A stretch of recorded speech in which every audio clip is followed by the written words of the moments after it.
Good morning, everyone. If I could ask everyone to take their seats so we can get the program underway.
Good morning. Good morning and welcome. Bonjour et bienvenue. C'est un plaisir de vous accueillir ce matin. My name is Michael Curtin from the Ottawa Business Journal and Techopia. I'm honored to be your MC for the conference part of today. So exciting to be here. As we begin this morning, let's acknowledge that Hub350 is situated on the traditional unceded territory of the Algonquin people. I also think we should pause for a second and recognize this moment in time. We are here in person, real flesh and blood. Isn't that fantastic? We're reconnecting with colleagues and partners and friends after a long time in isolation, some of us for 18 months. We are fortunate enough in this room to be all double vaccinated, and if you're not, we're tossing you out on your keister. So I'm looking at you guys, okay. And we are here with a common and hopeful vision for a technology park to create cutting-edge technology to solve real-world problems, all to the benefit of our region, our province, and our country. And of course, we're specifically here to celebrate the official grand opening of Hub350.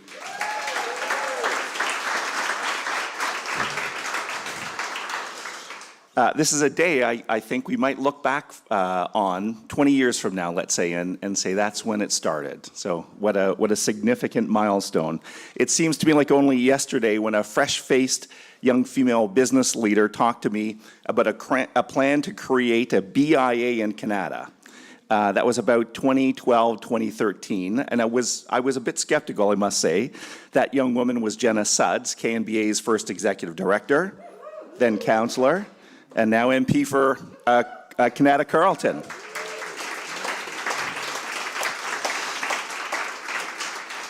And you know, if local tech CEOs had the same ambition as Jenna, they'd topple Elon Musk, right? Sure, that's it.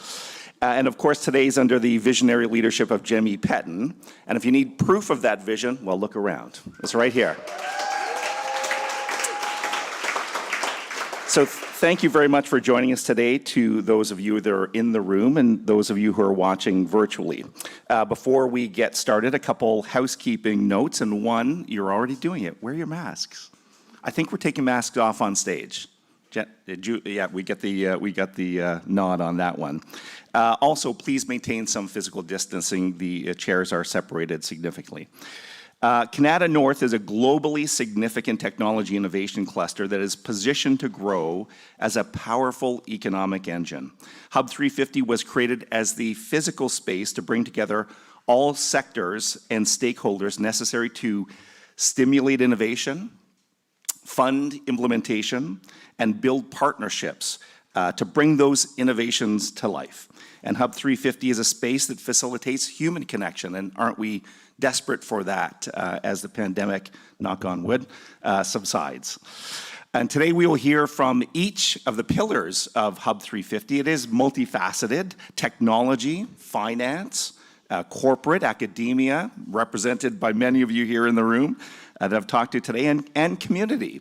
So to kick off today's events, it's my distinct pleasure to welcome Sir Terry Matthews, Chairman of Wesley Clover International. Here is Terry.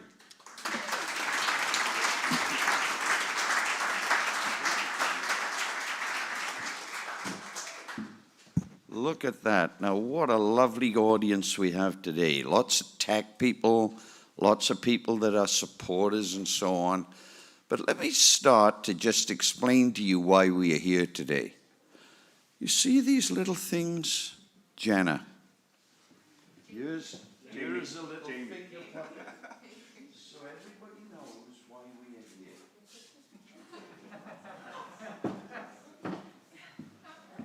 What is this? Well, it's interesting. In my career, I have formed a few billion-dollar-plus companies. One of them used to be in this building. So imagine young people in Ottawa, I gave them stock because I didn't have money to pay them. Next year, it'll be 50 years. Then you start with $1,500. How can you create a company this global with $1,500? A partner called Mike Copeland. Young people that you give stock, because with $1,500, You didn't have money to pay them. But young people coming out of first-class education, great education in our universities and colleges, they worked around the clock. A little lesson for everyone in tech. Young people, typically not married, typically don't have children. If they have ownership, they work 7 days a week, drive it hard, and in 6 months, with only $1,500, out came the first product. And that started it up. 10 years later, every share that I gave out at $1 was worth $2.5 million. Nobody complained about working for 6 months without pay. But what products we cranked out. Global marketplace. This is what many of you won't know. BC Tel formed over the years to Telus. First client for those tone receivers. Man, do I owe it to Telus. And they are here today, like big time, supporting what we're doing here in Ottawa, what we're doing here in Canada North. So very interesting to make sure you know that history. $1,500 turned in to a company 10 years later that had 40 million shares at 65 US a share. I leave it to you to work out that that's about a $3 billion company. Good God, in 10 years. Now I'd like you to consider the next 10 years. We have a thing, timing is perfect for what we're doing here. We have some of the largest global companies on the planet in an area known as 5G. Ericsson's here today, Nokia's here today, Ciena's here today, QNX is here today, Solace is here today, Solink is here today. Like, you say, who's Solace, who's Solink, who's Teldio, clink, clink. These are little companies compared to the Ericssons, compared to the Nokias and the Cienas. Our job is to make sure we create an ecosystem. We all have to work at that because there is a massive revolution taking place around the planet, and there are many people in this audience know all about it. The estimate for Telus is to invest in the next 10 years $50 billion putting in a 5G environment. It's a total overhaul globally of the base network. It doesn't speak for what you do in that network and the complexities, the IoT devices, the management systems, the in-buildings, the mobile stuff. The QNXs are all over it because they've got 80% of the world's vehicles with the operating system 10 minutes walk from here. Like, let's understand what we are dealing with here. It really is about creating some more Ottawa unicorns. Isn't that right, Jamie? That's what it's about. There's many people in this room that are in this industry. I want you to remember that if you create partnerships, partnerships matter. Partnerships mean that you've got a partners doing something that with you, and you might be a very large company, you didn't have to pay for that invention, for that development. You could guide it, you could help to sell it, you could help to make it global, you could help to make our environment really big on a global basis.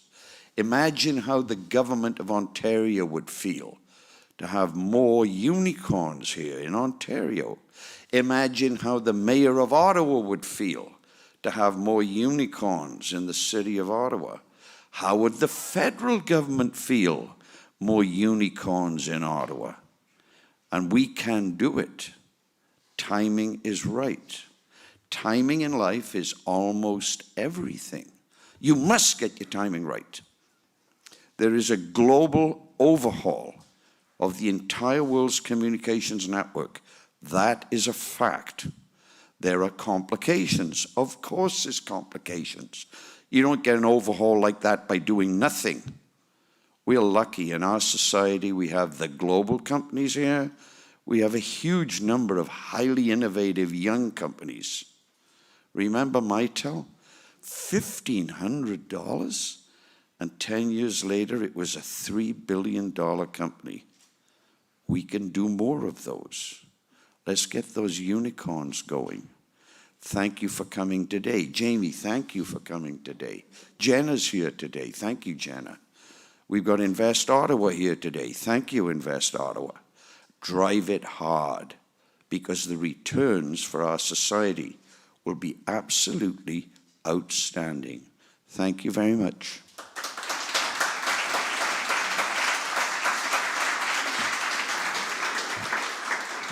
Thank you very much, Terry. Very well said, as always. Whenever you speak, I remember that theme of timing is often kind of a consistent theme through all of that. And I can't help think this morning that the timing emerging from the pandemic and opening the center, we've got it right. You've always coached us on that, so I think we've got it right.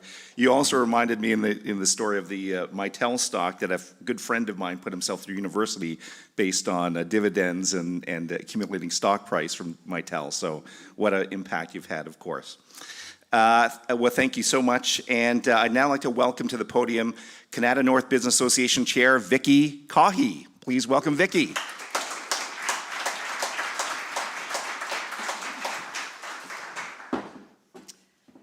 Well, I don't have any props. But I totally agree with Terry that timing is everything. But I think that besides that, it's belief. It's belief that you can do it. Terry, thank you, Terry. Belief that we can have more unicorns. Belief on behalf of those young people that they could create a product. This is definitely a product of belief. 3 weeks ago, I'm sure it was 3 weeks ago, Jamie, right? I was in here with her, and this was studs. There wasn't a lot happening, and we were going to have an opening today. And I have to tell you, that deserves a round of applause. A lot of people.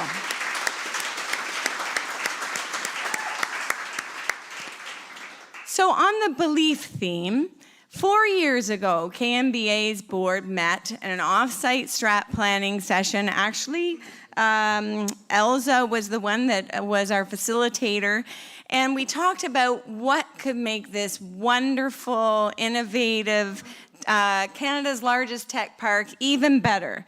And obviously we focused on the talent shortage and all these things, but a key thing was we needed that nuclear place for people to sit down and for academia and finance and corporate all come together.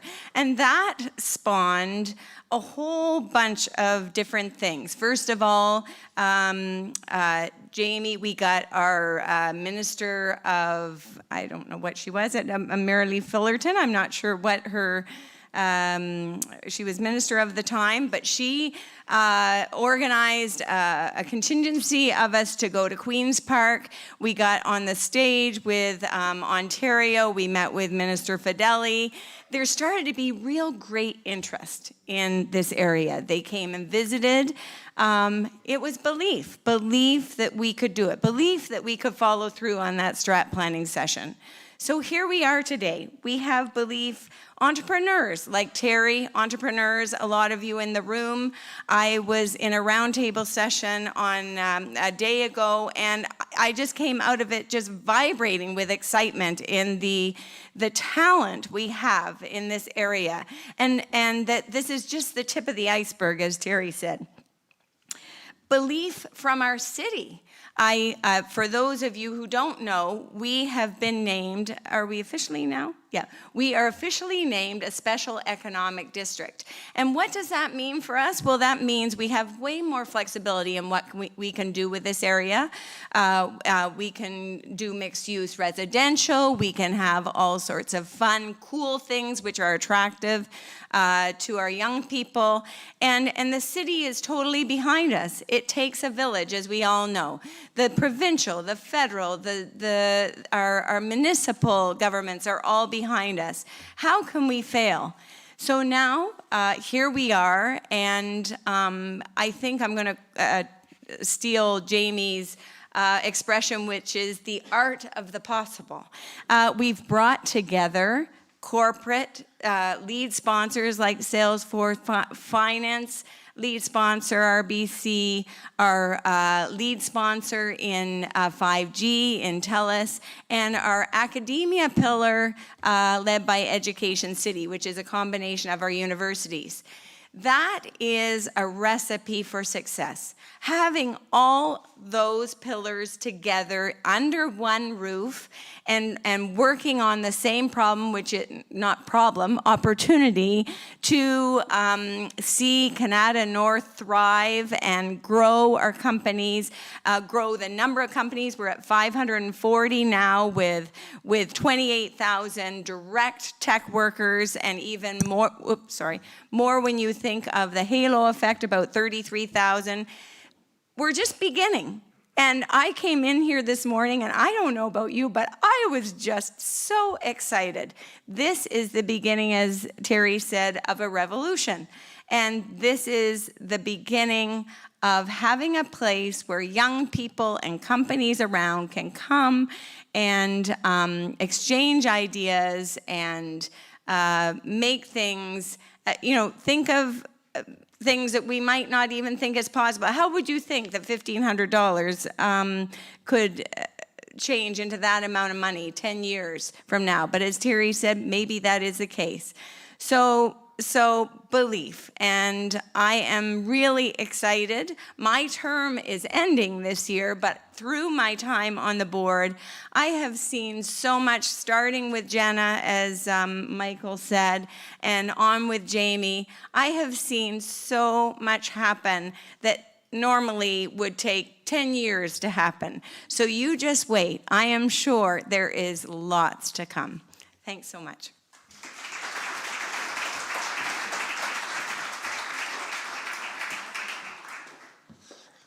Thank you, Vicki. I couldn't agree more. Part of Hub 350 is getting everyone in the right room. And, when you think of Ottawa, we're big enough to be significant, but not too big that we're all disconnected. So, Hub 350 is yet another example of bringing people together. Also interesting to see that the official plan for the city was passed yesterday, and this area is a special economic area, the first official plan since amalgamation. So we've been waiting a long time to get that done.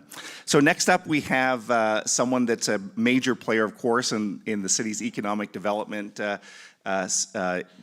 strategy, Invest Ottawa. We're going to get Michael up here in just a second, but before, we're going to roll a video, and right after that is Michael Tromplay. Here we go.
Thanks so much, Michael. You like the video? Yeah. I want to thank Sonia. Where's Sonia? Oh, there's Sonia. Our marketing team threw this together for today's event. We have so much footage. We have so much coverage of the Area X.0 capability. we wanted to showcase that here this morning because we're bringing all of that here to Canada. So part of the announcement today, of course, is not just Hub350, but what happens at Hub350. I want to say a couple of things. I'm going way off script. My team's going to be really upset with me, but I'm going to do it anyway. When I worked at Microsoft, we used to get together as a global executive team once a year, and we would bring in these amazing speakers. One year we brought in Clay Christensen, God rest his soul, and he was talking about the innovator's dilemma and a few other books that he had written. And one of the things at the time that really struck me that was important, this was back in 2008, 2009, when Microsoft was launching their global cloud strategy, and they were late. Like, they were way behind other vendors. They put it out there, and I had the courage of standing up in front of 500 of my colleagues around the world, and I said, Dr. Christensen, why do we feel that this is any different than the strategy that Digital Equipment Corporation had years before? Because they were actually identified in the book. And I happen to work there, actually just down the street, the old digital facility down the road. I worked there for years. And I asked him, like, why do you feel this is any different than that situation? And we know what happened at Digital. It got cut up and split out, and it became part of HP and so on. And his answer was, and I'll never forget this, the world needs Microsoft. I thought about that, and I thought well, that's a pretty nasty academic response to, I thought, a very clever question at the time, and I was standing up in front of 500 people feeling really small there. So I sat down, and I got a chance to talk to him afterwards. But I tell you that story because at the end of the day, I believe, and I use this caption a lot in social media, the world needs Ottawa. The world needs Ottawa.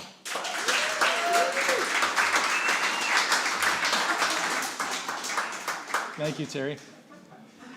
So I just became a unicorn. I don't know how I did that. It only took 2 minutes. Thank you. How many of these do you have? So at the core of what I'm saying is the capability of this region is generational. We have something very special here in this region. We have big government. We have 65 government research labs here. We've got roughly 1,800 tech companies, almost 80,000 tech workers. 40% of them are in this condensed area here in Canada. We have post-secondary capability in this region that is unbelievable. And I'll say something else. I was mentioning this to Veronica earlier. I get a call from a company in Montreal just a couple of days ago, and I get these all the time from not just in Canada but around the world, telling me about all their incredible engineering capability and how they could help light up Ottawa. And I said to the guy, do you know what's in Ottawa? Like, do you know anything about Ottawa? Like, what is it that you have? What's the unmet need that you think you're filling in the region of Ottawa? It was a very short call, and I invited him to come in and check it out. But don't tell me how I'm going to help sell your company to Ottawa. We're taking Ottawa to the world, and we have generations of capability in this region where we've done it. And I want to say one more thing, and I know we've got limited time here. I could go on this because I'm so passionate about it. I really do believe that our capability is a product of what I think is a groundswell of triple helix activity. And what I mean by that is this is really the combination of taking on projects and programs and challenges where we bring the best applied research that comes out of universities and colleges. We work on things that the regulators care about, and we just happen to have a lot of them here, which is a pretty nice feature of Ottawa. We bring together industry big and small, and to Terry's words, you're talking about an extreme ecosystem now. So the video that we showed here a moment ago is a way in which we actually share that with the world. The reason AreaX.0 exists is not because Mike Tromplay is a technical geek and he loves to play around with things. It's because it's an opportunity for us to bring together infrastructure and the talent of our region and showcase the best of what our region can actually bring to the world. So what we have here in the region is a smart intersection. We have a little area at the back of the facility here featuring within Hub350 called AreaX.0, or a little lounge area. And it's here because we actually are going to run projects at Terry Fox and March Road using smart intersection technology, which I think you're going to find really cool. We've actually won a project that we're working on right now with 13 different companies in the region where we're gonna really showcase that over the next 12 months. So we're very excited about that. We have a really big pipeline of projects. We're hoping that we can generate a few unicorns as a result. AreaX.0 right now has 21 active projects. We have 65 of them that are, we have a pipeline of activity that have actually applied to be part of it, and another 65 that have provided us with project charters. We have more business at AreaX.0 than we know what to do with. Almost half of them are drone projects, which I think is going to be very exciting for our region. So what separates us from the world? We have the capability here, and the world knows it. You know, we're deep into the pandemic now, on our way out, but we're also deep into the fourth industrial revolution, which is defined as the fusion of digital, physical, and biological worlds. Digital is in everything. Guess what? That's the core of what we do. We're in a perfect position to thrive in this new economy, and I look forward to working on that with all of you. Thanks for your time this morning.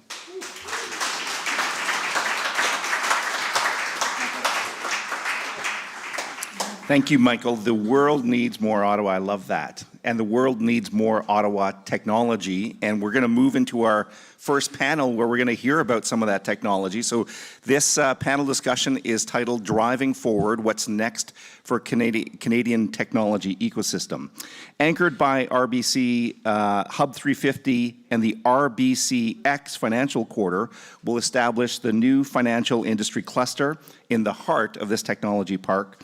The Canada North Financial Hub programs will encourage communication between financial institutions, investors, government funders, and those seeking funding through shared interests, improved accessibility, and creation of welcoming public spaces and events.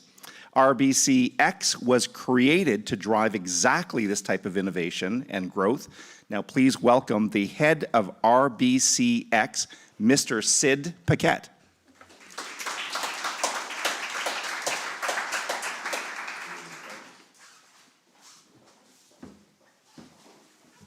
Thank you, everyone. Good morning, and on behalf of RBC and RBCX, welcome to Hub350. So I'll give you a little bit of background for those that aren't very familiar with RBCX. RBCX is a purpose-built platform that we built to help tech and innovation companies scale. That's it. That's what our purpose is. That's what we're here to do. In terms of what we offer, if you think about traditional banking services and products, all of the things that you would expect from a leading tech-focused financial institution, we offer those. What you wouldn't expect is all of the operational expertise to go along with it. In terms of the team makeup is very different from what you would expect to see from a financial institution. So our team is made up of not only tech bankers, but we have VCs, operators, founders on this team. And so really what that results in is we've been on the other side of the table, right? And you can't go to another financial institution and you're not going to find the breadth of those capabilities where, again, people who have been through the pain that our clients are going through, we've been there, we've seen it, we've unfortunately participated in it. Doesn't mean we're going to be perfect. We absolutely will not be perfect. We are operating, though, exactly like our clients. We operate like a technology company. And so what that means is by being on the other side of the table, we are actually able to find the gaps, understand what the pain points are, and then work to solve those. And so I'm super pleased to be here to do a quick introduction for our moderator for the first panel. In addition to being a fitness buff, and maybe one day he'll be my personal trainer, I don't know, I'm working on it, we've got Rashid. And Ray is, jokes aside, our Ottawa regional leader for RBCX. And so with that, I'd like to introduce Ray, have Ray come up here to the stage and kick off the first panel. Thank you, everyone.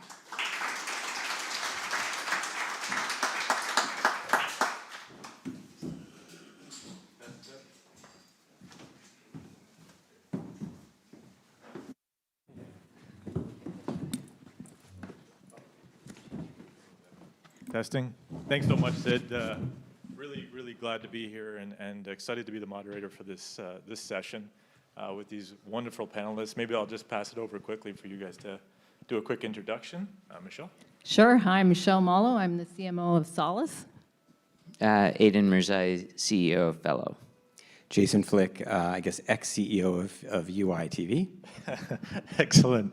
Some exciting news recently, Aidan, on your part. So big news yesterday. Congratulations. We all would have saw that. So, this, in all seriousness, it's really great to be here. As Michael was saying, it's with 3 seasoned members of the tech community coming back together after 18 months. After social distancing, maybe the first time, maybe if not the first time on stage. So I thought it would be great just to kind of kick it off with, if there's one thing the pandemic has made you rethink about your business, career, industry, what is it and why? And maybe Michelle? Sure. I think, there's so many personal things, but I'm going to stick to a business thing. So I think, before the pandemic, I don't think we would have imagined that we could be closing million-dollar deals over a Teams call.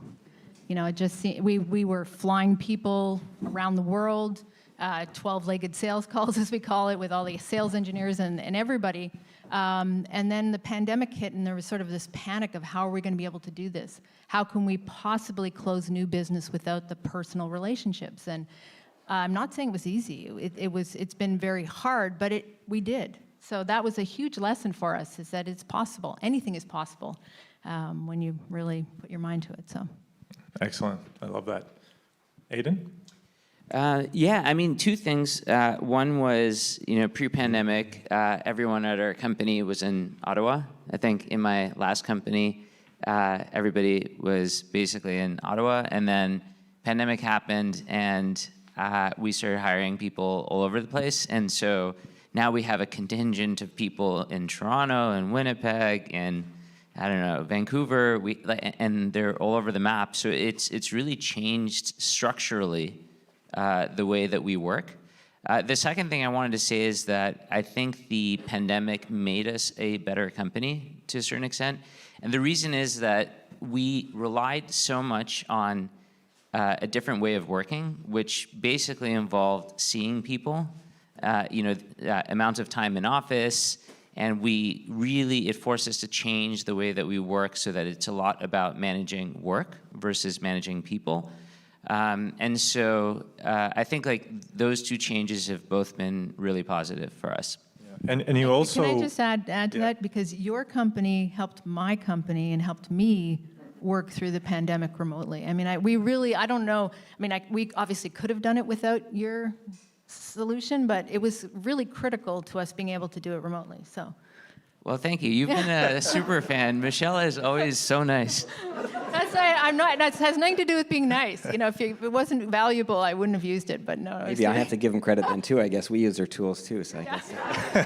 Aidan, I will say too. A couple of months ago, you were top employer in Canada, or in Ottawa, right? As well, award. Yeah, we within Invest Ottawa, there was a ENPS top employer program. So thank you to Invest Ottawa for running that. Awesome. And Jason, how about yourself? Yeah, I mean, I would say somewhat similar. To me, if you had a C-level or really important client meeting, you would fly for a day down to the Valley or wherever it was, Germany, have that 1-hour meeting and fly back. Maybe you try and hack a meeting here. That's not going to happen anymore. That's you're going to have dinner and other meetings and get a really. Hopefully, that's done.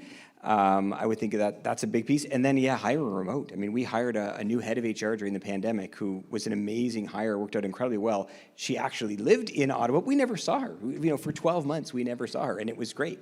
We did some other hires globally, too, and it was fine. In fact, they had claimed this is some of their best onboarding that they had. So we thought differently. We did it. I think, the beauty is we can bring other talent. There's lots here, but this is a chance to bring in talent globally, I think, into our companies.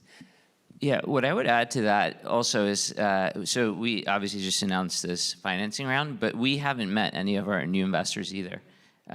So that is interesting. And then the other thing is the amount of calls. I mean, it wasn't even, maybe that's not really related to the pandemic necessarily, maybe a little bit.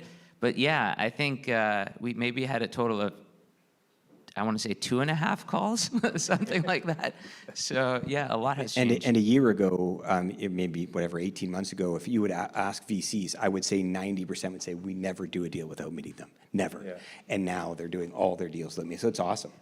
Yeah, I'll add on to your point, Aidan. You know, sometimes I thought going into the pandemic, you know, it's more efficient. You're meeting and virtually, but you almost burn out more because you don't have that walk to the coffee shop to take a break while I meet you, Aidan, in 20 minutes at the coffee shop. So you do miss that piece of it. A lot more efficiency though when it comes to the virtual for sure. Jason, I'm gonna stick to you and you know, UITV acquired by Warner Media in December 2020, north of 100 million. Congrats again. Warner was a backer in 2016, so obviously a strong relationship there. What was the catalyst for the acquisition? Why then and why Warner? I mean, as is often the case, it's a lot of them. We were at an inflection point where we were going to go from a niche market, rich TV, to the broader market, which I think brought a risk inflection point. So you always want to step back and think about that. But the major driver, I mean, Netflix made it clear that tech mattered, and and everyone thought, okay, well, yeah, you've got the tech, but you can't do content. Obviously, we've all seen that now. So they feel, oh, content is actually a commodity you can, and so they needed to own a tech stack to lock things down. And that wasn't great for, you know, the big vision that we had necessarily to have everyone use our tools, but it certainly meant that our engine's going to be on every device. You will be hard pressed in the next few years to turn on a device and not have our tech on it, which is great. And we knew they'd treat our staff well, right? They're continuing to grow. They've done really, really well. I mean, unfortunately, probably adding to the salary issue, but they've done incredibly well with our staff, and we knew they would. And we just liked them. I mean, they were one of our biggest clients, and I think it made sense. Some of our investors, too, were kind of coming. They'd invested 5 or 6 years ago. They had a 5 or 6 year. So a whole bunch of stuff came together that just kind of made it the right thing. And, you know, we brought a lot of money into the city, both for the revenue and for that exit. And I think already we're seeing lots of other things coming out of it. So yeah, that's great. I love that story. Any unforeseen pain points through that process? Yeah, I mean, there's always surprises. I think, you know, the term sheet, you always, you know, everybody kind of knows those big items. I think there's a bunch that doesn't often end up there. The structure of the deal is really, really important. Tax, who knew? You know, who gets what, how you deal with tax can be millions of dollars of difference. Indemnification. So some of these big, hairy ones that I think probably a lot of people would say, yeah, but just be ready for them. And I even think some more of those should be on the term sheet so you can kind of go through and not change the structure or something. Again, we had layers, right? It was actually AT&T that really was the one buying us. So you can imagine you're dealing with this multi-billion-dollar company that, oh, here's the lawyers so lots of layers of complexity. And I would say be ready for that if you're being bought by a big company. Yeah. Aidan, maybe pivoting to you in Fluidware, 2014. Similar experience? What was the process? Yeah, I also, you know, second that I think it was really good for the city. When we were acquired, I think we had, in Ottawa, we had 74 people, a little more than that globally. But now I think SurveyMonkey Ottawa has something like 350 people. So it has, I mean, they've definitely invested a lot, obviously. Higher paid jobs, SurveyMonkey IPO'd, so a lot of people participated in that. So yeah, so I think like economically it was definitely very good. The other thing I want to say, which is interesting, is like just from a valuation perspective, this is a fun fact. We had a pretty good deal. I thought it was a meaningful deal when we sold SurveyMonkey. The funny thing is that the valuation that we got on our recent round was basically equivalent to what we sold the company in 2014. And I can tell you that we don't have the same revenue that we did when we sold the company. So it's just also a sign of the times that, well, two things. One is you might say that, oh, multiples are higher, valuations are higher. But the other thing is we've just learned how to value SaaS better. We understand the compounding and just the nature of the business model, and it should command a premium. Yeah, it's a really interesting point, and it actually pivots into my next question around, you know, back in 2014, we'll stick around with those dates. Landscape was obviously very different than it was today. The Canadian tech ecosystem has considerable momentum today. VC investments breaking records. Both local, international, institutional investors, exit events, record number of homegrown unicorns, We're seeing new crop of repeat entrepreneurs, expats returning to the country, and new tech ecosystems blossoming from coast to coast. So maybe, Michelle, when we think about Canada and its tipping point, you've been incredibly active with Solus, Touch Bistro, Unito, and an advisor to probably hundreds of entrepreneurs at Invest Ottawa. What do you think the flywheel really began to spin? Yeah, I think there's sort of 3 buckets of things that transformed the Canadian landscape. The first is just money. You know, in 2014, there was about $1.5 billion put in between the government's VCAP program and the matching investments. That came to the LPs, which then flowed to the VCs. So there was more money available. That's a really important part that we shouldn't dismiss. The second thing is the SaaS skills. You know, all of a sudden, anybody could learn how to run a SaaS business just by reading endless blogs, going to Growth Hacker. There was so much to enrich yourselves to learn that I think that was a really, really important part of it, is just the accessibility to understanding the metrics, what a SaaS business was, how to be good, learn from the people who had been doing it before. And that was a global phenomenon. Started with SaaSter. And then the third thing is, I think SaaS North was a huge sort of confidence boost to the ecosystem. People seeing, wow, look at all these successful SaaS companies. I could do it too. You know, you have to see it to be it kind of thing. So I think the SaaS North. And then lastly, just, you know, we have such amazing talent. So when you put those 3 things together with the talent and the low barrier to entry of a SaaS business compared to software business of yore, where you had to put an office in and have shiny shoes and, you know, salespeople and so on. It's a much lower barrier. So those are the things I think. RBC offering vehicles around, you know, SaaS-based metrics, right? Which was Yeah. unheard of a few years ago. So that made a huge difference. Yeah. So I know, Aidan, you shared your thought around the SaaS model. So Jason, you know, your thoughts about the maturation over the last 6 years? Yeah, I think, you know, to me, it was really building a foundation for us for what's to come, really. If I look at, you know, there's tons more Shopifys out there in this business, to Terry's point, right? And as you get one, the next one just gets that much easier to get the next unicorn. You have those connections. I've invested in a few businesses, and the fact that I can call up executives at Apple or AT&T because of my experience can just save years, potentially, off of it. So I think really we're at a great inflection point now where it's all here, and we just got to continue to work better together, which again, if I look at the last 10 years, I think we competed with each other maybe more often than now. The amount of groups that we're having through Invest Ottawa and this and the connections, I think that really is going to be a big accelerator for us. Yeah, I agreed. And with so many changes and you know, the acceleration and the maturation of the market in the past few years, in tandem with growing your businesses and teams through the last 18 months, through the challenging times, how have you as leaders grown? You know, we talked a little bit about how the business has changed, you know, moving to virtual, rehiring, hiring, you know, outside of Ottawa. But for yourselves as leaders, you know, looking back, are there any traits or qualities you attribute to pushing through the challenges and the chaos? And maybe I'll start with you, Aidan, on this one. How we have changed our leadership style? Yeah, what traits or characteristics is it that, you know, you kind of had to pivot towards through the pandemic to push through it? Yeah, so I mean, it's obviously remote work is one of the main drivers of all this. So I think what I learned was that remote work is better if you can take advantage of it. So if you can take advantage of hiring the right person that doesn't need to be, you know, in a 20-kilometer radius of your company, then that is really good. However, I also learned that it is harder. So it doesn't, and I don't necessarily even think that it's less expensive, because you just have to be a lot more purposeful.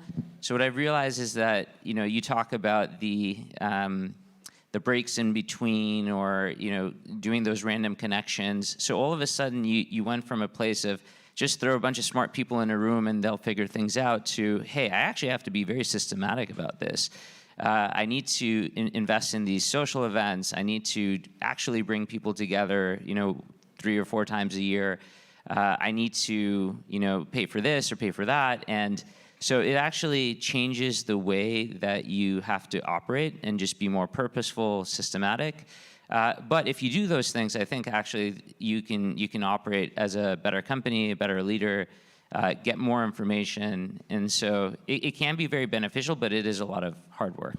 So would you say you had to kind of think differently about how you hired and who you hired, those skill sets in regards to motivation from home? No, I mean, I think like people, well, I think there is some self-selection now when you are saying that this is a remote first position and you're hiring people anywhere. But I think you can, what's nice about it is you can be a lot more picky. So it's, we specifically need this exact same thing. And this used to be something, again, like I think one of the benefits of, say, Silicon Valley companies was that if you wanted this specific person who was here at this particular stage in a company and who could do this very, very specific thing, and they're within a stone throw. But now that applies for all of our companies here. And I know a lot of us are, well, Americans are coming in and hiring our talent here, but I think equally, we now have the opportunity to hire any of the talent there. We're raising our dollars, our venture financing in US dollars. Most of us as SaaS companies charge in US dollars. So really, like, we can hire people there just as much as they can hire people here. So I think that just thinking about it that way opens up a lot of doors. Yeah, thanks so much.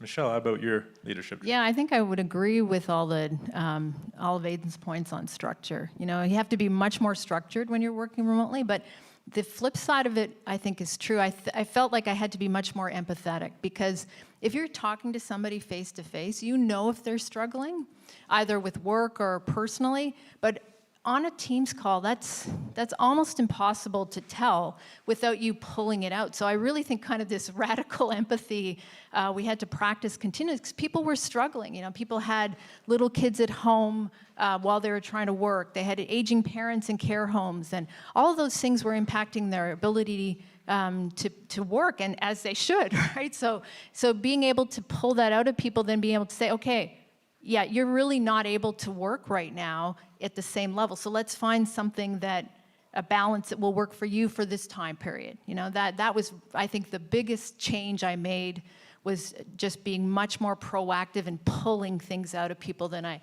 had to be in the past. Yeah, it's interesting. And Jason, anything to add? Yeah, I mean, so I only ran the business for probably 6 months or so into that, and I think, culture was critical, I think, to kind of how we were able to sustain that. But I'm, just, kind of feeding off of the comments there, I'm a little less bullish on work from home in general. I mean, the best conversations happen on the walk to the meeting when you're going with them, or after the meeting, right? So, and you guys maybe aren't commenting with you, aren't pro it, but I do think we're going to have to get back, and this is a great example, and be face to face and see more. Sure, you can work from home more, and I think that's great. I certainly don't ever want to go back to just expecting 9 to 5, but man, face to face is so critical. Innovation takes trust. Or takes risk takes trust, and you just can't build that over a Zoom call. Yeah, I think I've worked in cultures that, when I was at IBM, when I was moved to one of the divisions called WebSphere, the team that was reporting to me had literally not met each other in 5 years. They'd not been brought together in 5 years. So when I brought them together, they cried. The people were so overwhelmed. So to Aidan's point, if you're going to have a remote culture, you have to bring people together on a regular basis, whether it's once a quarter, once every 6 months. You can't just have people completely at home, because it erodes trust. It doesn't even build trust in the first place. But I think that it's going to be a hybrid.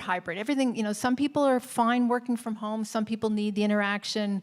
You need to bring the people, even if they're in remote locations, together. So I think it's just figuring out what works collectively, but I'm with you in terms of my personal need for face-to-face, some percentage of time with some of the people, just to move projects forward, particularly with the whiteboard and that kind of energy you get from being in a room all together. I'm with you 100%. Yeah. I think there's a balance that you can see. So, lots of good discussion today, and we've certainly come a long way.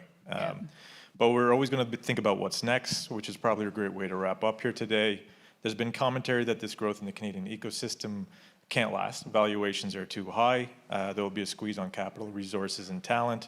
The war is on. U.S. and international investors and customers will begin to stay local after the pandemic is over. But on the flip side, Others forecast that we've really only begun, and now we're just getting our stride to catch up with the traditional tech powerhouses. Maybe I'll start with you on this one, Michelle. What's your take? Look, I'm 100% bullish. I think our valuations, our value to valuation ratio is nowhere near as off-kilter as it is in the U.S. You know, I think we have a lot of upside there. I think we're building, meaningful businesses with meaningful valuations. So, yeah, I don't see it slowing down. Yeah, I agree. Yeah, Aiden? I think it's just like we're understanding how to value these companies better. The other thing is, one of our investors was a founder of Yammer, and back in 2012, this was like the bottoms-up SaaS company, and they sold to Microsoft for $1 billion. And one of the reasons he did that was because he thought in SaaS, like this type of a company, $1 billion is probably as much as you can get. Today, like tens of billions it just happens so often. And so when you look at it from a venture standpoint, well, it used to be if you could get to $1 billion, that's like so, like that's the ultimate dream. But now like tens of billions, more than 100 billion just happens. And so if those sorts of outcomes are possible, like why wouldn't it make sense that some of that valuation would also work its way into the earlier stages? So I just think that it's not all irrational. Things these markets and valuations do change, but I think that we have understood that this is just a different way of operating, and so some of that should change valuations. Yeah. Jason? Yeah, I think everything goes through cycles, right? And you're always trying to guess where we are. And to me, the tech, a lot of companies were embracing tech. Tech was known, but there was a whole bunch of companies. I mean, RBC spun out RBX, I assume, to be a more nimble. And you look at medical. I mean, you still really can't get your doctor on the phone. You still, faxes are still the norm in medical, right? Having invested in a medical company, we get faxes all the time, like, what? So there's a whole bunch of industries, I would even say automotive still, where they did not really embrace technology. And I think with COVID now, you saw hospitals getting stuff from idea to in use in weeks. You saw corner stores get all kinds of new technology, new things around COVID. So to me, COVID has actually triggered a whole new scene. And so to me, the evaluations are going to be based off of all these massive companies that now need to embrace more tech, and you need more companies to do it. So I think this is going to kick off into a whole startup and tech boom again that goes further, and that has to affect valuations. Yeah, and we can't also forget the climate crisis and what it's driving in clean tech, and Canada's a leader in so many of those areas. So I think that's going to drive a big boom Space, for us. It goes on and on, the amount of areas where a big company is not going to be the one that gets us. I mean, SpaceX came in and look what they did after billions from others that had just gotten 20, 30 years into a slump. So yeah, I think now's the time. I agree, and it's been an excellent discussion, so lots of good dialogue.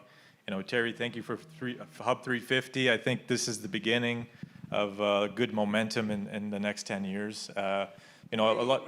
Invite people to go global. Yes, we will. That's the next stage. So a couple takeaways. Momentum is there. Optimism in the ecosystem is there. When we're thinking about people and our teams, make sure we don't just leave it to virtual. Let's make sure we get some face-to-face. And valuations are better than they ever were. So, Aiden, Michelle, Jason, thank you so much for your time. I think we can continue this, but we're going to get the poll here. So thank you so much, and thank you everyone for your time today. Thank you.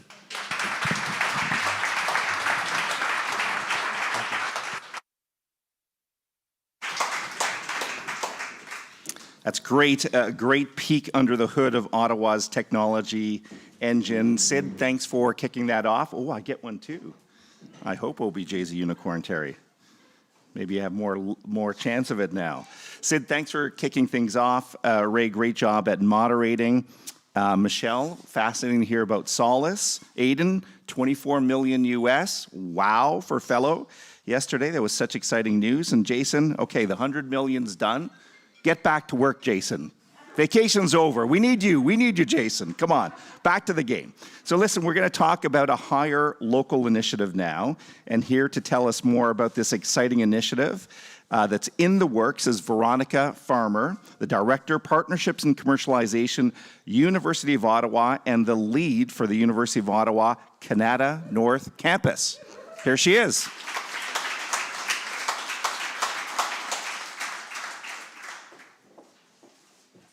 I'm just so excited to be in a room full of people. So nice to see so many of you. Thank you, Michael. I know Jamie has just stepped out, but I wanted to thank her and her team for giving us this opportunity to raise awareness of an exciting new talent initiative that we're launching soon under the banner of Hire Local. So in addition to working with the University in the satellite campus, which is just down the street here at 535 Leggett, I'm also a spokesperson today for Hire Local. Hire Local is an organized and collaborative effort that aims to harness the shared intent, energy, and resources of our local post-secondary institutions to connect exceptional young talent to companies here in the Tech Park and across the National Capital Region. Don't need to tell you, competition for talent is absolutely fierce. And although we see a need for a broad spectrum of talent to fulfill positions including customer service, product management, SaaS positions, sales leadership, for many companies in the park, it's at the shortage of specialized skills and job-ready individuals that hinder any rapid growth and scale-up. You just need to check out Discover Technada's job board, another impressive initiative by Jamie and her team. You'll find approximately 1,200 tech jobs postings, 500 of which are for software developers.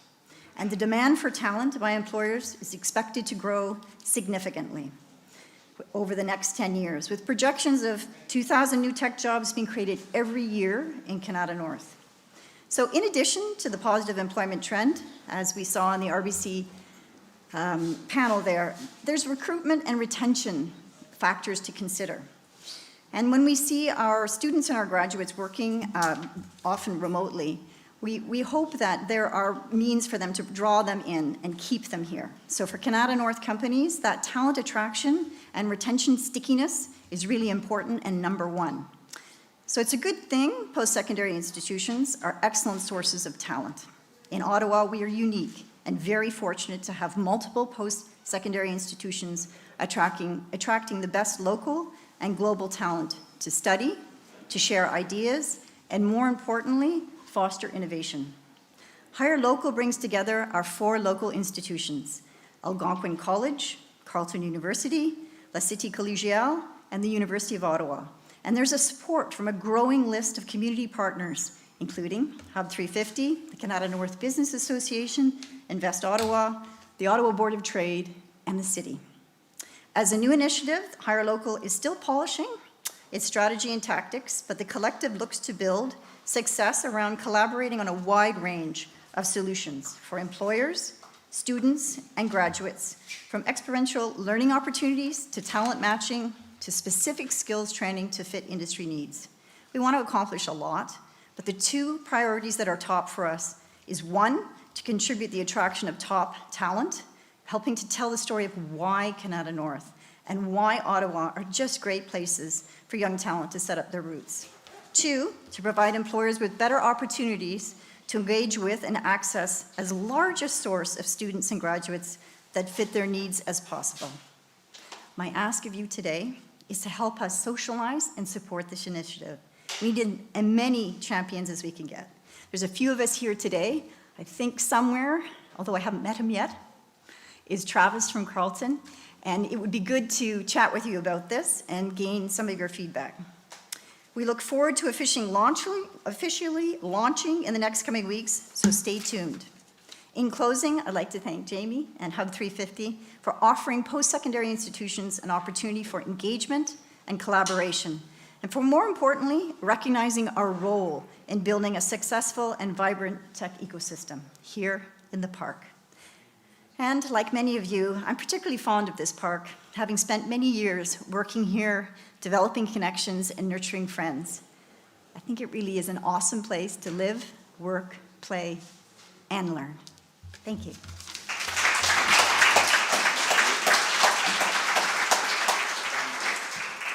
A standing ovation from Terry. Wow. I didn't get that, Terry. I'll keep working at it, though. Keep working at it. So listen, we just heard Canada North is a place to live, work, play, and learn. And we're going to hear a lot more about learning. But right now we're going to focus on wellness. And we need wellness, of course, emerging from this pandemic. Innovation in healthcare is enabling the team at the Queensway Carlton Hospital to reimagine the patient experience from diagnosis to treatment to post-secondary treatment. Post-treatment, that is. We are incredibly fortunate to have QCH just down the road. The hospital, QCH, is ranked as one of the top 25 hospitals in the country by Newsweek magazine and first among Ottawa hospitals. To tell us more about QCH and the future of healthcare in our community, it's my pleasure to introduce the president and CEO of the Queensway Carlton Hospital Foundation, Shannon Gorman, joined by the foundation's chair, Ronald Richardson. Here they are.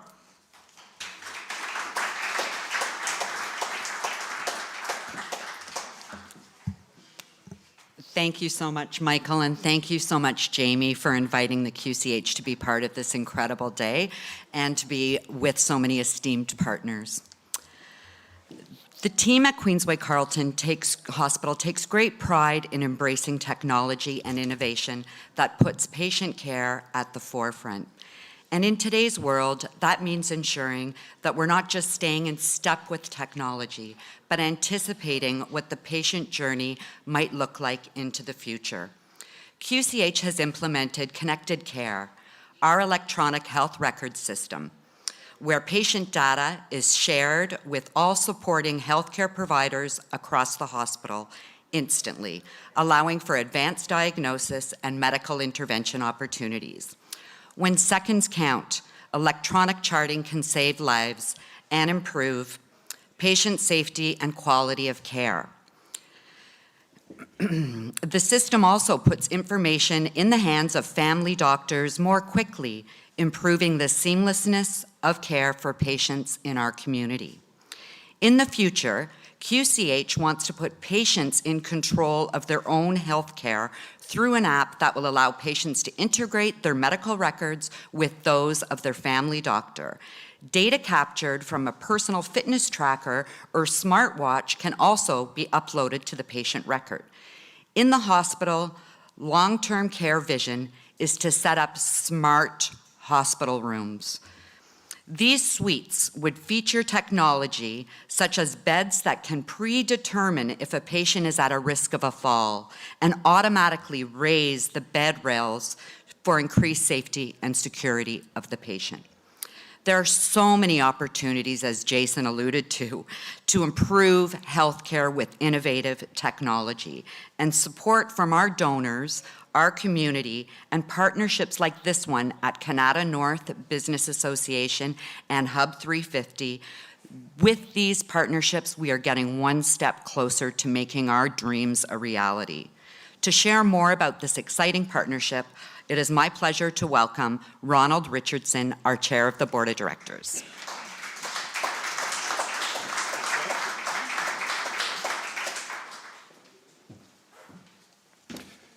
Thank you, Shannon. The Queensway Carlton Hospital and Foundation are honored to be named the official health and wellness partner of the Canada North Business Association. Thank you.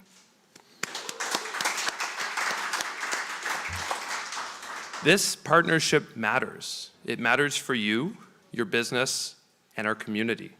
14 years ago, I moved here from Toronto Waterloo to build a business with Terry Matthews. As Michael mentioned, this is a generational effort, the building of this community. Seemed like a good decision at the time, and it turned out to be a great decision, so thank you, Terry. Today, my ties to the Canada tech scene are deep. I was a co-founder and tech executive myself, now as a private angel investor with Capital Angel Network, including in four of today's 5 emerging tech exhibits. Definitely go check them out. And as a corporate director for several tech companies, the largest by headcount and reporting issuer being Calian Group, headquartered right here in Canada. So in working with these local leaders and their boards, I can report that all are paying attention to employee mental health and employee wellness, especially during this pandemic. Michelle, you mentioned empathy over Zoom. These situations are very real. Consistently, our leaders care about their people. They know health is foundational. They know employees who are physically and mentally well perform and drive culture. As we all know, culture eats strategy for breakfast, and you can credit Peter Drucker for that one. Through this partnership, the Queensway Carlton Hospital will extend its work to here, to Hub350, to connect with over 500+ companies that operate in Canada North, to their combined workforce of 24 over 33,000, and to the families beyond that. QCH will provide hospital-level expertise in this community-based setting. Beside us here, just over my shoulder, the Qch Wellness Lounge, here in this beautiful space, Knba companies will have access to regular forums, education sessions, health and wellness resources, both mental and physical health education for employees and their families. An ounce of prevention is worth a pound of cure. A healthier population also is one of the only ways in the long term to reduce healthcare costs. So, get engaged with the QCH. They are an exceptional team, and we are lucky to have them. And in addition to the physical space here itself, the Canada North Business Association is also making an important investment towards the foundation. To explain more about that, it's my pleasure now to welcome President and Executive Director of the Knba, Jamie Patton. Jamie.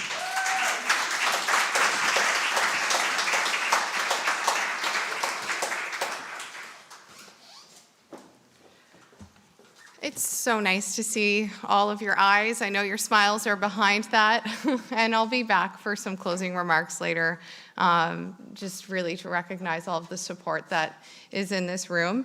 But for now, thank you, Ron, and thank you, Shannon. We know that innovation is critical in order to meet the growing demands of our healthcare system.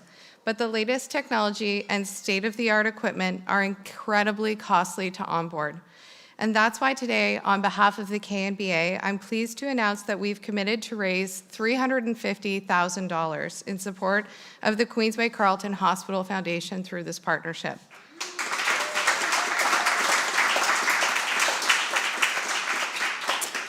Funds raised will be directed towards driving further innovation and healthcare in our hospital.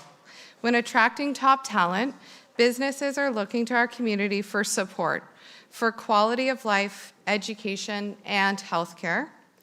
And those are among the most important drivers, really, for employment recruiting.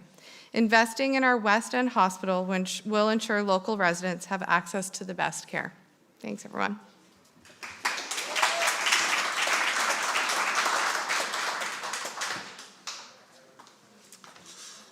All right, thank you, Shannon, Ron, and Jamie. We're going to move to a networking break in a minute, but before that, we've got another great panel coming up.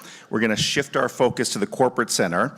Hub350 is proud and fortunate to have Salesforce as one of its anchor partners. More than 150,000 companies around the globe are growing their businesses with Salesforce as their online solution customer relationship management software. Here to discuss driving in innovation Canada, that's the theme of the next panel, please welcome from Salesforce, Margaret Stewart, Country Manager for Canada, David Hodge, AVP of Sales, and Zishan Ali, VP Federal and Ontario Public Service for Salesforce. But before they begin, here is a short video.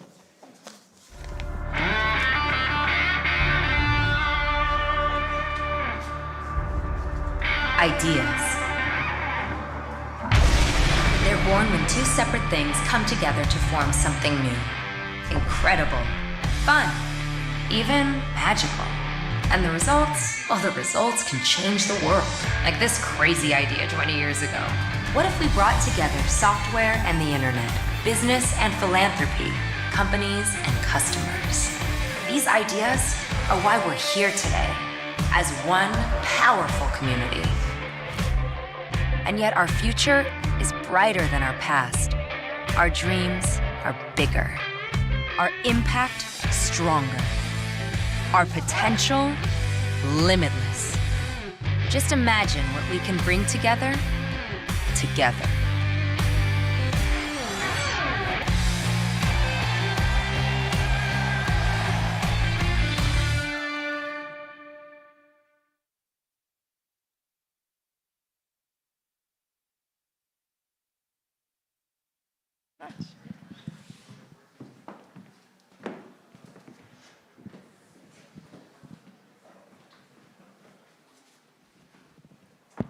Is this working? Yeah.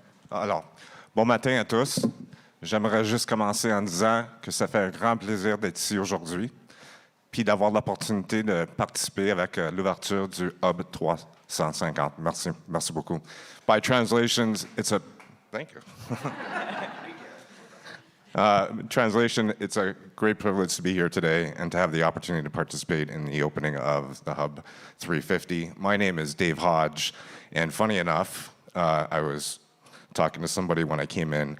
No, it's not Dave Hodge from Hockey Night in Canada. It's Dave Hodge from Salesforce, AVP of Enterprise Sales, and it's a privilege to be here. And let me just take a moment to introduce my country manager, if you would like to introduce yourself. Sure, thanks, Dave. And it's this Dave Hodge is just as dynamic, so we'll leave it at that. But you can be the judge of that. Good morning, everybody. My name is Margaret Stewart, country manager for Salesforce in Canada. An absolute pleasure to be here. Absolute honor to be part of Hub 350, the innovation hub, this growing part of our wonderful country. So thank you for the opportunity to be with you this morning. Great.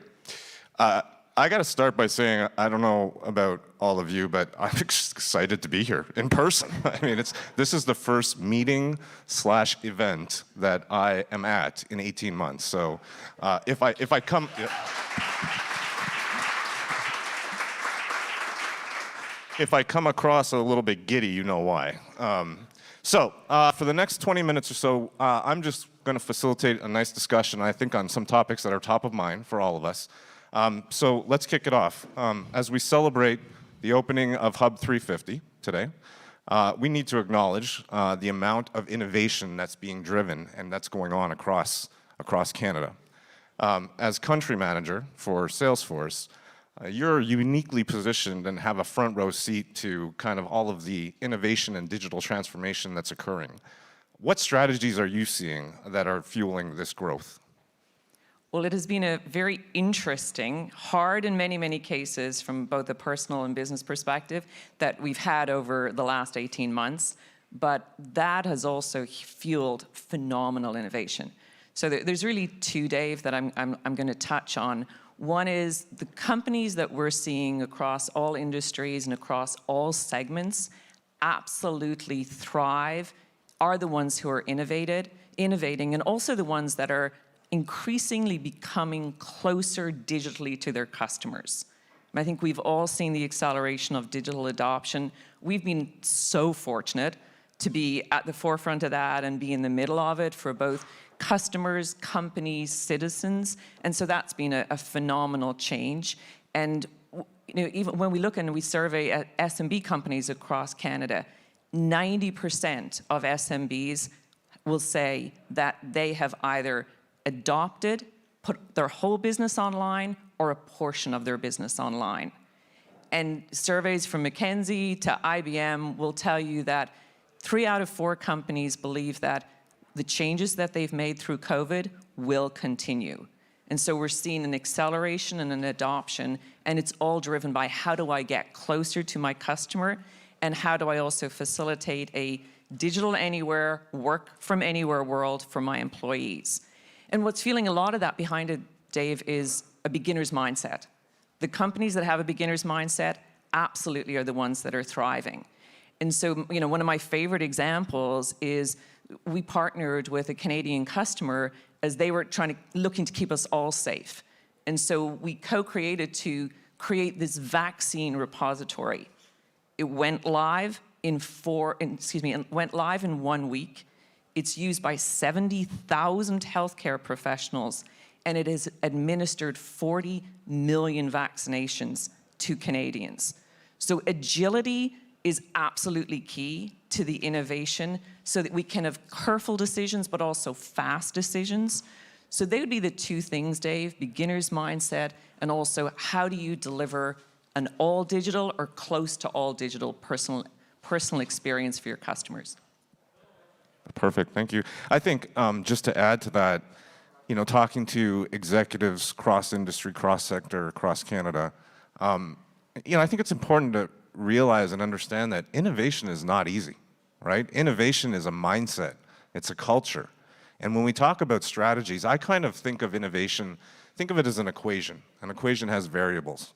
3 variables that are important for me in that equation. Beginner's mindset, absolutely, right? You can't bring legacy thinking with legacy technology and expect innovative outcomes, right? Embrace change. That's variable number 2. And embrace disruption. Innovation is all about disruption. So, you know, for me, I think that is, as I speak to executives across the country, are really 3 variables that are impacting the strategies driving innovation. Yep, they absolutely are, and they are now core to winning and thriving in this new environment for all businesses. Absolutely. Let's shift gears. Talent attraction and talent retention. This is something that is top of mind, certainly at Salesforce, but for most companies. And I know it's a priority for the Hub350 as well. A lot of change. Pandemic has driven a lot of different ideas, ways of working remotely, working from home, so on and so forth. When we talk about talent attraction and retention, and thinking about Salesforce, our values, how are we aligning to that? What are we doing to address that? And maybe talk about a few initiatives that we have ongoing.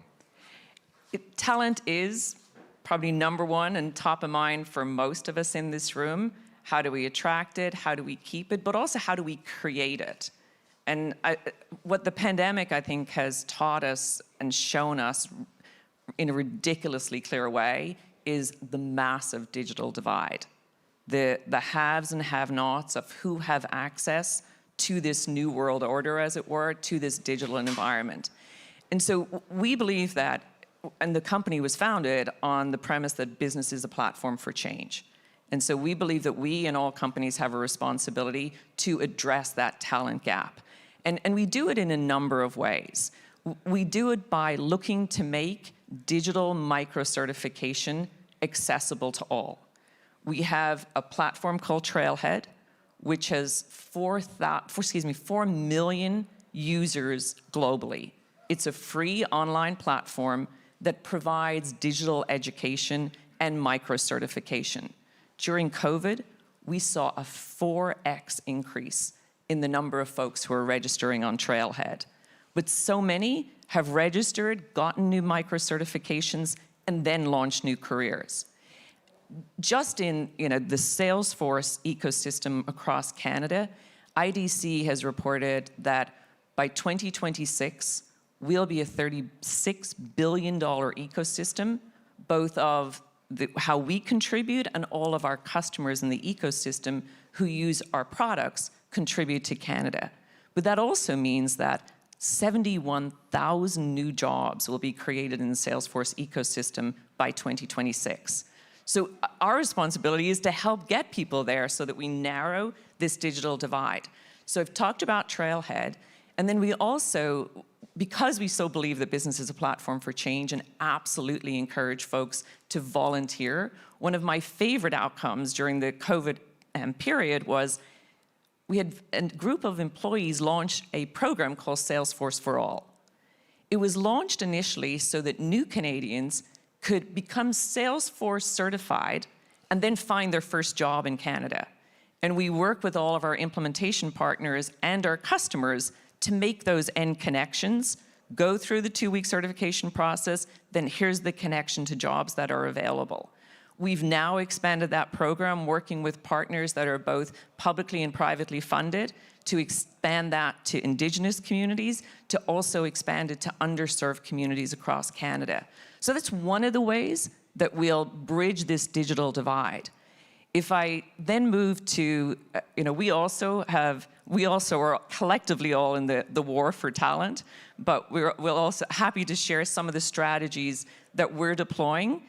Some are being successful, some are not so successful, and we'll continue to adjust. So here's one of the things that we did.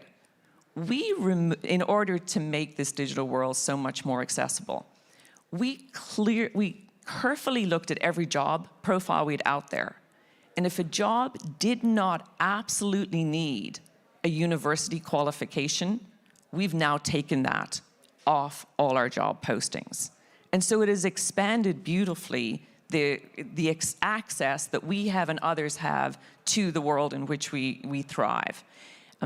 The other thing that we have done is, and I've lost my train of thought on the other thing that we've done, but we'll come back to that as soon as I remember it. All right, there we go. Okay, so you mentioned this twice in the last 5 minutes, and it's something, if Mark Benioff, our CEO, is a big proponent of, it's something that I truly believe in. It's something that every Salesforce employee believes in and lives every day. Business is the greatest platform for change. What does that mean, and what does that look like? We do believe that. We have responsibility to all stakeholders in the community. And for us, that's our employees, our customers, our partners, and the communities in which we deliver service. And the company was founded 21 years ago on the premise that business is the greatest platform for change, and also on a 1-1-1 model. So we give back 1% of our profit, 1% of our software, and 1% of our time. So how does that translate? It translates into, we have donated $500 million to all worthy causes on a global basis. 52,000 NGOs and not-for-profits around the world use our software at no charge, and employees around the world have contributed 6 million hours of their time just because they work at Salesforce. So for me, what that really translates into, we love and we really want to create an environment where career passion and purpose meet, because we all have a collective responsibility to live to our values. For us, the values are trust, their customer success, their innovation, and their equality for every human being. We're all in the middle of a climate crisis. 63% of Canadians will tell you that companies have the greatest impact and the greatest responsibility for change, so that we overcome this challenge of the climate crisis. And we're in the heart of that. We're a net zero company already across all 3 stages of sustainability. And we're also partnering with Telus, I know, is here today and has a lot of amazing things going on. And Telus has adopted our sustainability platform so that they too can be at the heart of this change in the world that we all want to create. So that's the 1-1-1 in action, in where we live our values and believe that companies and business is the greatest platform for change, Dave. And I as an employee, truly believe in that. And I think it's one of the most important things of being a member here of the 350 launch, right? If you believe in innovation, which I do, then you need to believe in change. And we do have the biggest platform to drive meaningful change. And that's not just about popping out the next new technology. That's change to our society, to our culture, to things that matter to all of us, right? So I truly believe in that. Last question. You and I hear this all the time. Grow on it, grow with it, right? What does that mean to you? Well, so we are very fortunate to be in the heart of so much digital adoption and in the heart of so much of how people need to deliver different customer experiences. And when we talk to our customers, we are very open to sharing how we have been able to scale Salesforce to a $21 billion company. And one of the aside, going back to, I do now remember the second thing I wanted to talk about. One of them is, how are we, the next gen employees? A lot of folks will often ask us, well, how are you doing the back to the office thing? What is this work from anywhere world going to look like? And here's what we're doing, and we're actually trying to use it as a competitive advantage in hiring and in the war for talent. We are looking for individual teams to do teaming agreements. So we're not mandating Monday, Tuesday, Wednesday are the days you're at the office. We're actually saying, as a team, please decide what you want to do. Do you want to be back in the office 2 days a week? Do you want to be back in the office 2 days a month? How does your team function so that you deliver to the KPIs that we're collectively all signing up for? The key requirement for us is that if you live and work in a geographic area of Canada, then the first thing you need to sign up for is to work in a time zone. So even if you choose not to live in that time zone, but that's where your work is delivered, sign up for the time zone, whether you're in development or whether you're in an operating or sales capacity. But after that, please develop your teaming agreement with flexibility so that one, folks get onboarded properly, two, we can live our values of customer success and innovation, but we are looking to do flex teaming agreements is the way that we're moving forward. We're seeing a huge increase in number of people who want to come back into the office. The giddiness that Dave spoke about at the beginning, we're seeing that giddiness. People are wanting to come back, and so we're increasingly opening more floors of our offices as folks are expressing that. So that's what we're doing in that whole area of teaming agreements. In the work with Salesforce and work on Salesforce, this is how we go to market, and this is how we look to collaborate with Canadian companies across the country. 90% of the amazing group of unicorns that have come out of Canada in the last few years, 90% of them are now scaling their global operations on Salesforce. And so we're very proud to work with so many of all the names that you know to scale their businesses as they go public, as they expand globally. The other innovation and collaboration we're doing on very broadly is growing with Salesforce. We have an app exchange where 4,000 companies make their applications available to Salesforce customers across the world. 92% of Salesforce customers globally use at least one app from the app exchange. And so we're working with a lot of Canadian companies as they innovate so that their applications are on the app exchange and then accessible with all the fanciest searches you can imagine by industry, category, segment, you name it, so that they too can grow on a global basis. So that's what we talk about when we grow. We talk about grow with and grow on. Perfect. I think we need to close because we're going to get kicked off the stage. I'm getting looks. So any closing remarks before I close? My closing remark is thank you. Thank you for creating this hub. Thank you for being part of the hub. Thank you for the invitation for us to be part of the hub as well. We are collaborators. We are very open in what we do. We invite lots of input and lots of exchange. And as we innovate and grow together, we invite you to be part of it. And we are so thankful that we are also part of Hub350 as this amazing initiative goes forward. And I will echo that. I want to thank you for the opportunity to be here. I want to echo what I heard from Terry in the morning, and that is timing. I think timing is everything, and I think the timing is right. And we look at the innovation that we are driving, not only in this region, but across Canada, the things that we are building. And again, going back to business being the biggest platform for change, I believe the timing is right. I'm happy to be a part of this opening of Hub350 and wish everyone a fantastic day. Thank you all. Just a little, this is working, I hope.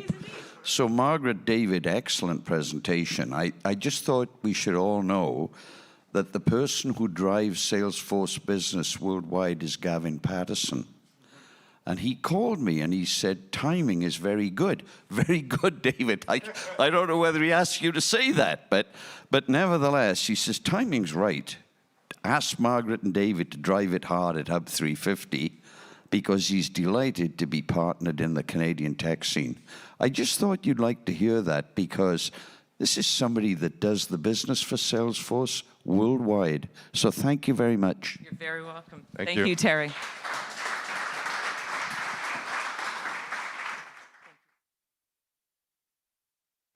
I like that. Business is the greatest platform for change. I couldn't agree more. David, Margaret, thank you for your support and your participation here at Salesforce. So that is the end of part one. In part one, we, of course, had a look at some of these tech companies. We talked about wellness, innovation just now. In part two, we look at academia, our academic partners. That's a big part of what's happening here at Knba. And we also take a deep dive into 5G technology. So we're now going to move to a break, and we're going to do what Hub350 is all about.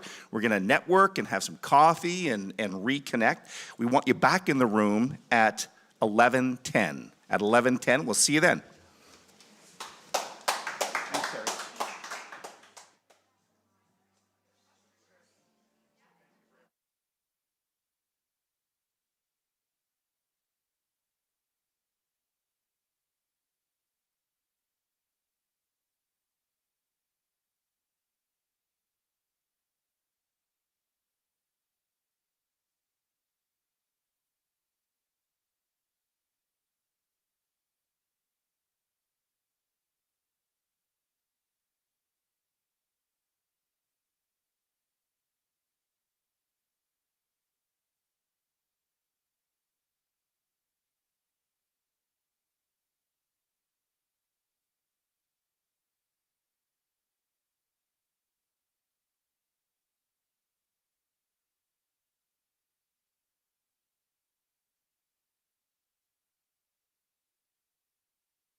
Yes, it is, yeah.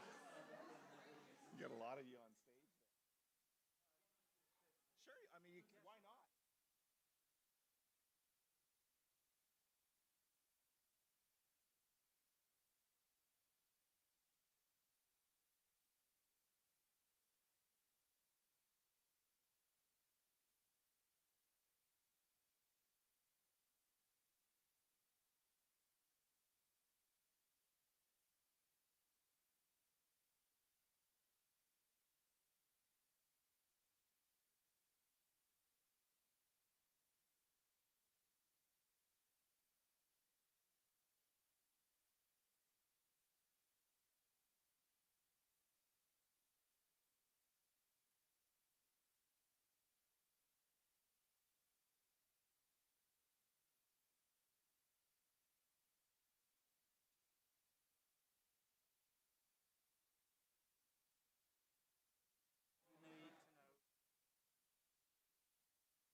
You're just very smooth.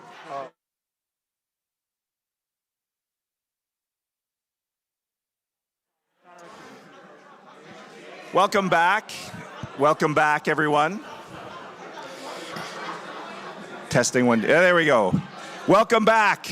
We're going to get things going. You can see all that pent-up energy from the pandemic coming out through this intense networking.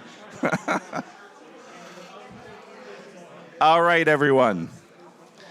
Well, welcome back to part 2 of our morning. As I indicated, part 2 is really focused on our academic partners, and we're going to take a deep dive, as I said, into 5G. Of course, 5G is a giant competitive advantage to what's happening out here in Canada North.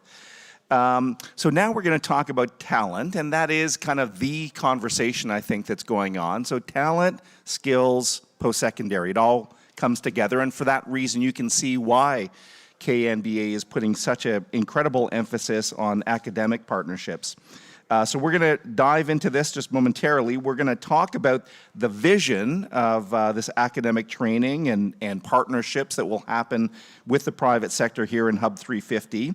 To do so, we're going to hear from Alistair Summerlee, the former interim president of Carleton University, joined by a distinguished, I'm going to call them an all-star academic panel. You like that? Yeah, that's what I'm calling you. All right, so starting on the far end of the stage, we've got Chris Jansen, Senior Vice President Academic from Algonquin College, wearing his green, I note. Good for you. We have next Jill Scott, the Provost and Vice President Academic of the University of Ottawa. Welcome. We have Jerry Tomberlin, Provost and Vice President Academic at Carleton University. Nice to see you, Jerry. I was just reminiscing on when you were appointed to Sprott. I can't believe someone said it was like 12 years ago, and I was like, no, it was 5 years ago. I don't know, the pandemic has me very mixed up when it comes to time. We have Lynn Casimiro, Vice President Academic and Student Success from La Cité. Welcome, Lynn. And last but certainly not least, we have Jim Banting, Assistant Vice Principal, Partnerships and Innovation from Queen's University. Nice to have you here. And now let's turn things over to Alistair. Here he is.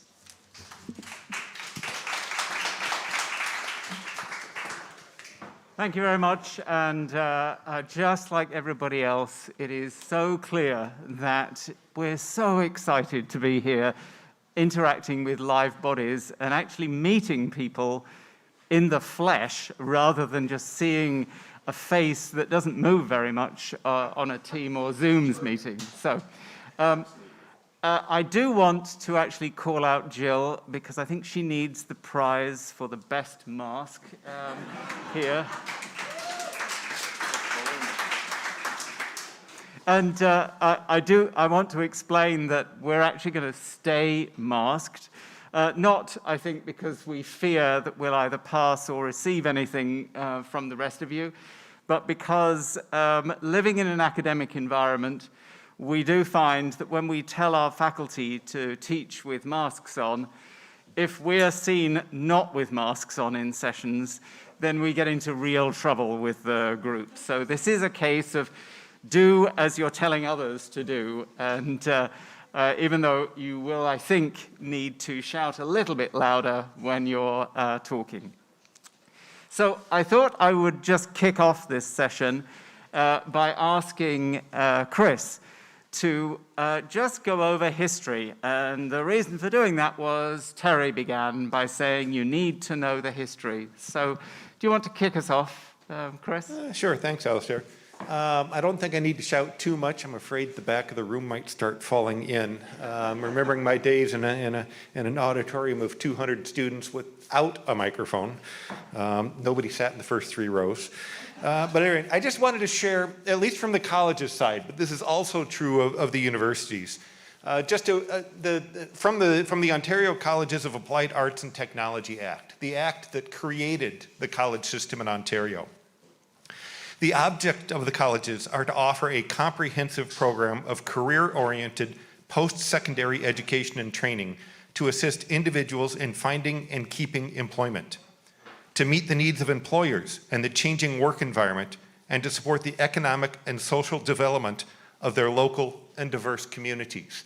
That's directly from the Act. That's why we were created, to ensure that we were providing that highly skilled workforce that employers needed to drive the economy forward, the creativity and the innovation to drive the economy forward. And since its inception, I know the colleges have taken that mandate very seriously. We do work closely with employers to ensure employers are able to hire our students and our graduates, able to get the talent that they need, and continuously seek input from the community to ensure that our programs are meeting those needs. So this particular endeavor, the Hub350, is exactly in keeping with what we are supposed to be doing, and we are thrilled to be part of this project. Jill, maybe I can ask you, because clearly the universities are feeling very similar in terms of their interest to work much more closely with business and industry, especially here through Hub350. Yeah, just talk. Yes, so let me first of all say this morning was incredibly inspiring. Thank you so much because if we as leaders of post-secondary institutions need to inspire our whole universities, colleges, we need to be inspired. And you have done that, so thank you. I just want to say a couple of things, that I really hit home for me this morning, and that is that in the olden days, we used to talk about programs and degrees. And now we need to think about talent and skills. We need to think about talent and skills and then connections. And that's where we find ourselves here today. This is what this is about. And for me, we have to really be thinking about a revolution. The colleges clearly have always been oriented to labor market, to thinking about employers connecting talent to work.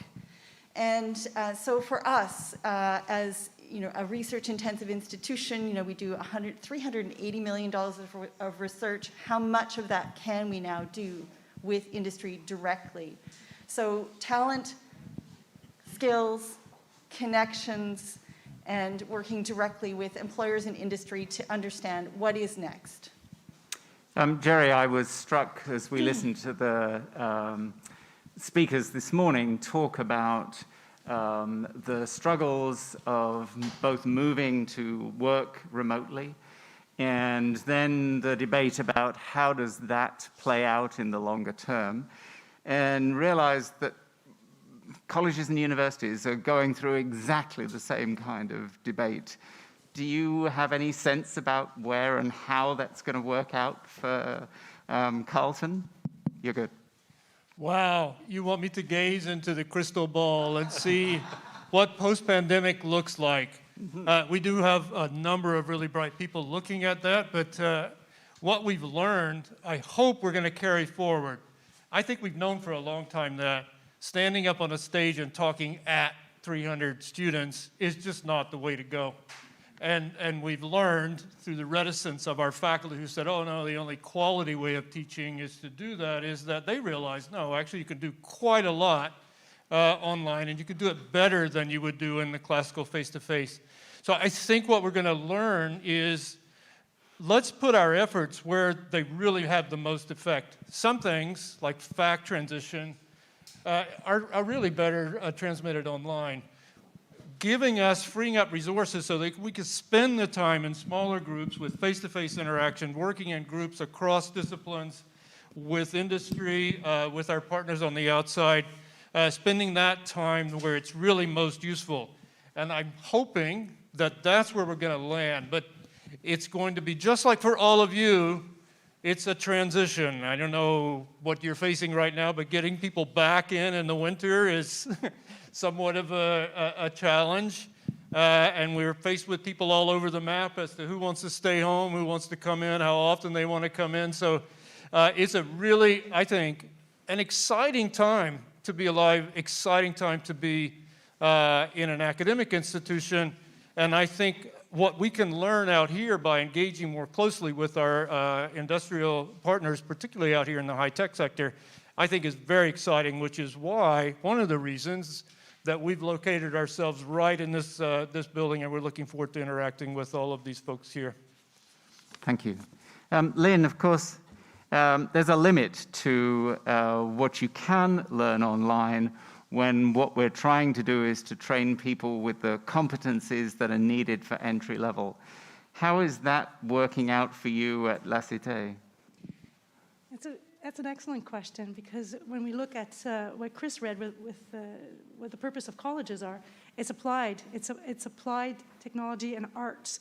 So learners can do part of their education online, but what we found, especially at the beginning of the pandemic, was that we had to go completely online, but there were some activities that were so difficult or almost impossible, given the technology we had in hand at the time, to do some of these things at a distance, so that we had to bring them back in.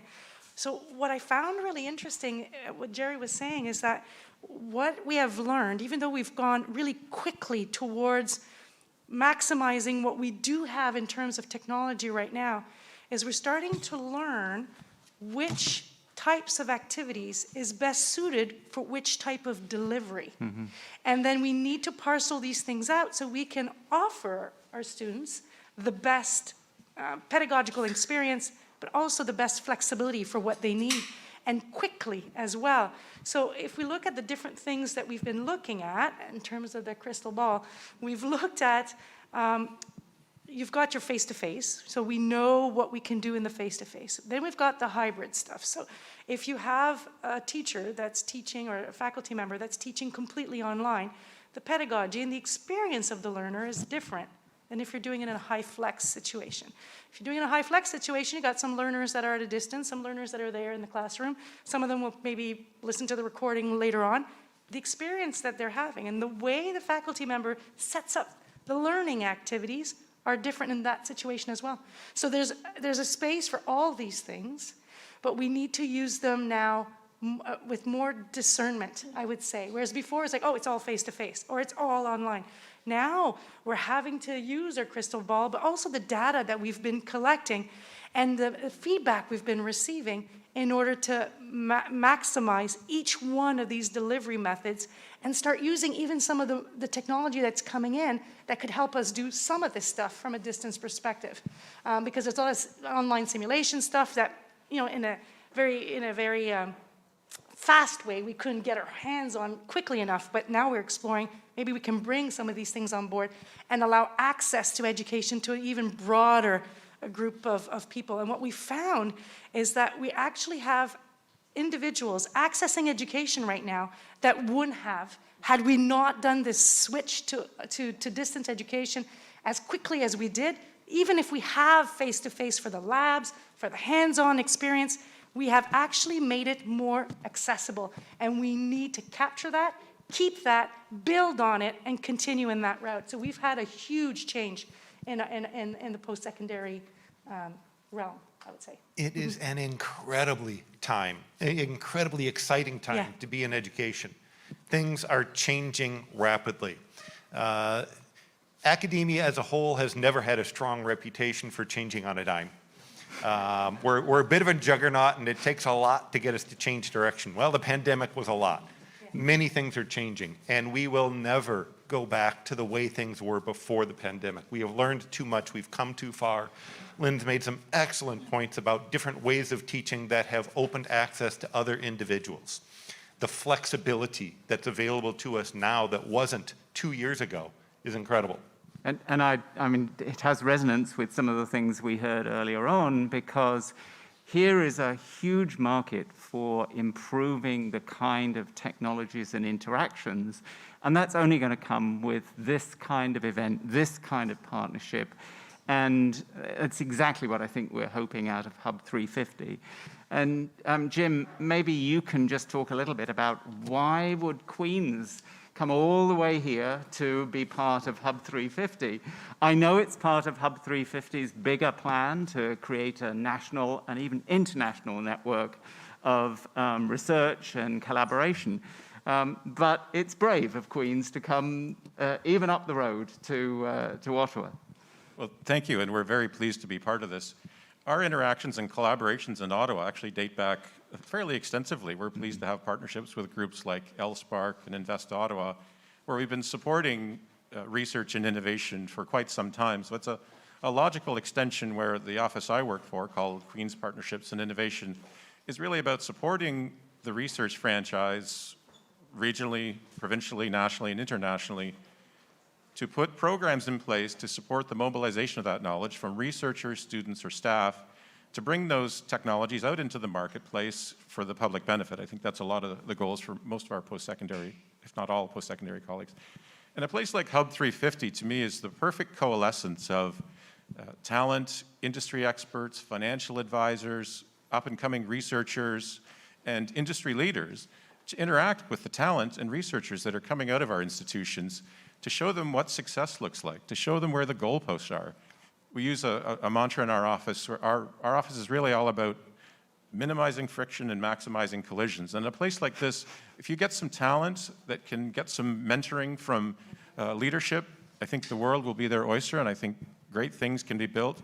Whether you're an entrepreneur working at a big company solving a huge problem, or working at spinning off your own company. Either way, I think, as everybody said today, a place like this to have all those things coalesce together, I think fairly magical things can happen in terms of building more unicorns for our region. And we are indeed, again, rehearsing the debates we heard earlier on about taking advantage of the online world, and also recognizing that we have to have this balance where you're still going to the water cooler and talking to a real body, because that will spark the kind of innovation that you need. And talking about innovation, one of the reasons that I was able to have this star panel before you is that the 4 post-secondary institutions in the Ottawa region have actually, probably for the first time, seriously worked on a program to bring us all together to accelerate talent production within the Ottawa region. We rather cheekily called it Education City because it is really about the local environment and the strength of the colleges and the universities here that Michael referred to earlier. But it's also because we very quickly realized that the kind of siloed education that we've been engaged in isn't maximizing the development of talent that is job ready. And so we've spent time working with various employers, including those here in Keynote Business Park, and trying to understand what are the key things that people need. And it is very clear, it is practical, accelerated, but deep knowledge about the world that we're in and expecting people to live in. And so I want to go back to the comments from Salesforce, for I think all of us subscribe to the view that business is a force for good and must be that force for good and for change. And we want to be part of that process through Education City. Jill, why would Ottawa, the University of Ottawa, want to engage with Education City? Okay, so you know, I have so many things to say about that. But I'm going to try to sort of think, well, what do I want to say about that? That maybe, you know, I come here as a citizen.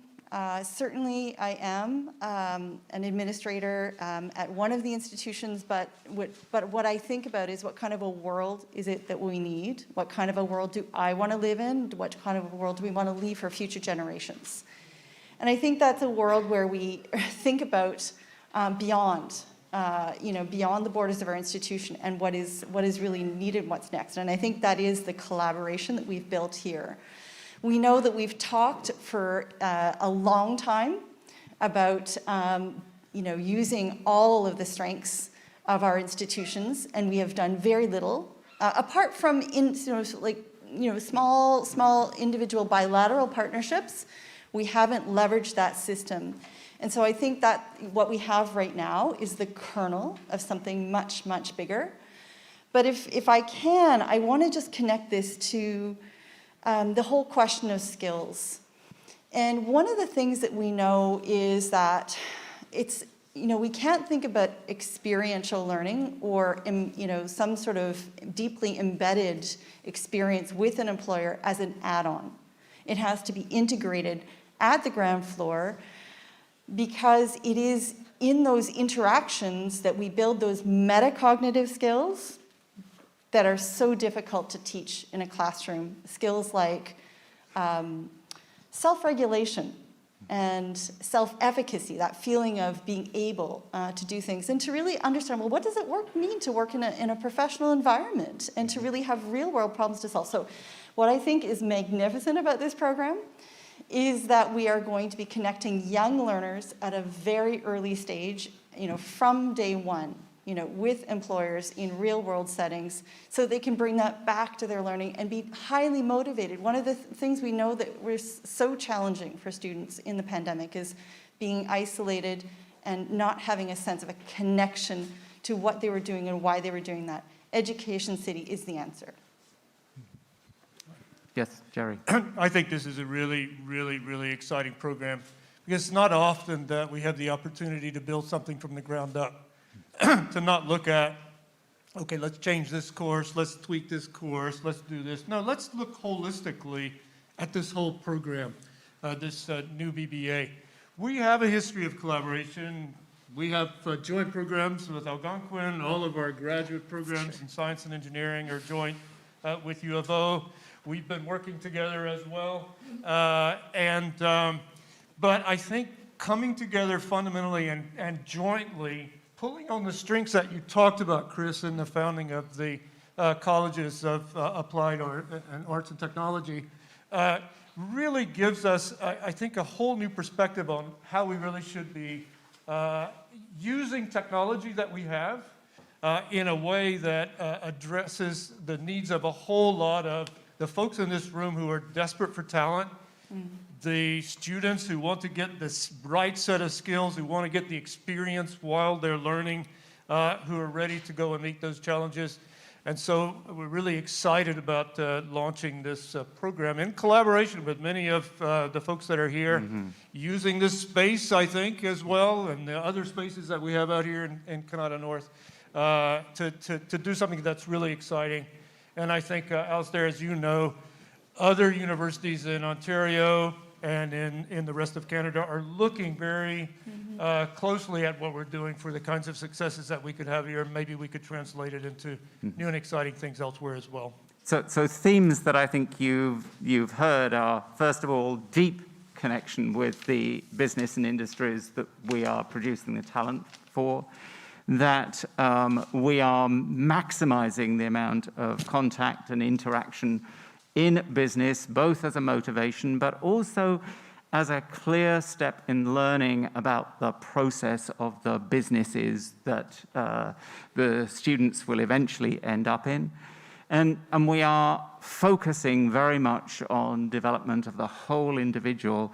We heard earlier on today about the discussion around how challenging it is to teach and learn empathy, especially in an online environment. And so we've thought seriously about these things, and the last piece that we've done is to say it's too long, the education process that we've got. We need the talent in place earlier, and so we're talking of programs where people will have the fundamental skills and the theoretical learning, and out and in the workplace and working in 2 years, and then actually graduating with the qualifications at the end of a 3rd year. So hoping to actually bring not only the talent directly in to businesses, but then have an impact in bringing that information back to the colleges and universities to make that kind of change. Jim. I wonder if I can add to that. Our office is offering some non-curricular training related to innovation to get grad students early on in their careers so they understand intellectual property 101, so they understand the importance of communication, they understand the importance of sales, they understand the importance of talking to your users and validating your problems before you run off and solve them. You really want to be solving problems that industry has, because if you build products, your customers will buy them. So those soft skills, I think, are also incredibly important as people are making the transition from the academic world into the work world. You need to be able to tell a story, whether you're pitching your boss at a big Fortune 500 company for a budget or pitching to a VC to get some funding for your company. These soft skills, we think, are equally important to fit into the mix for students that are moving into the tech sector. Mm-hmm.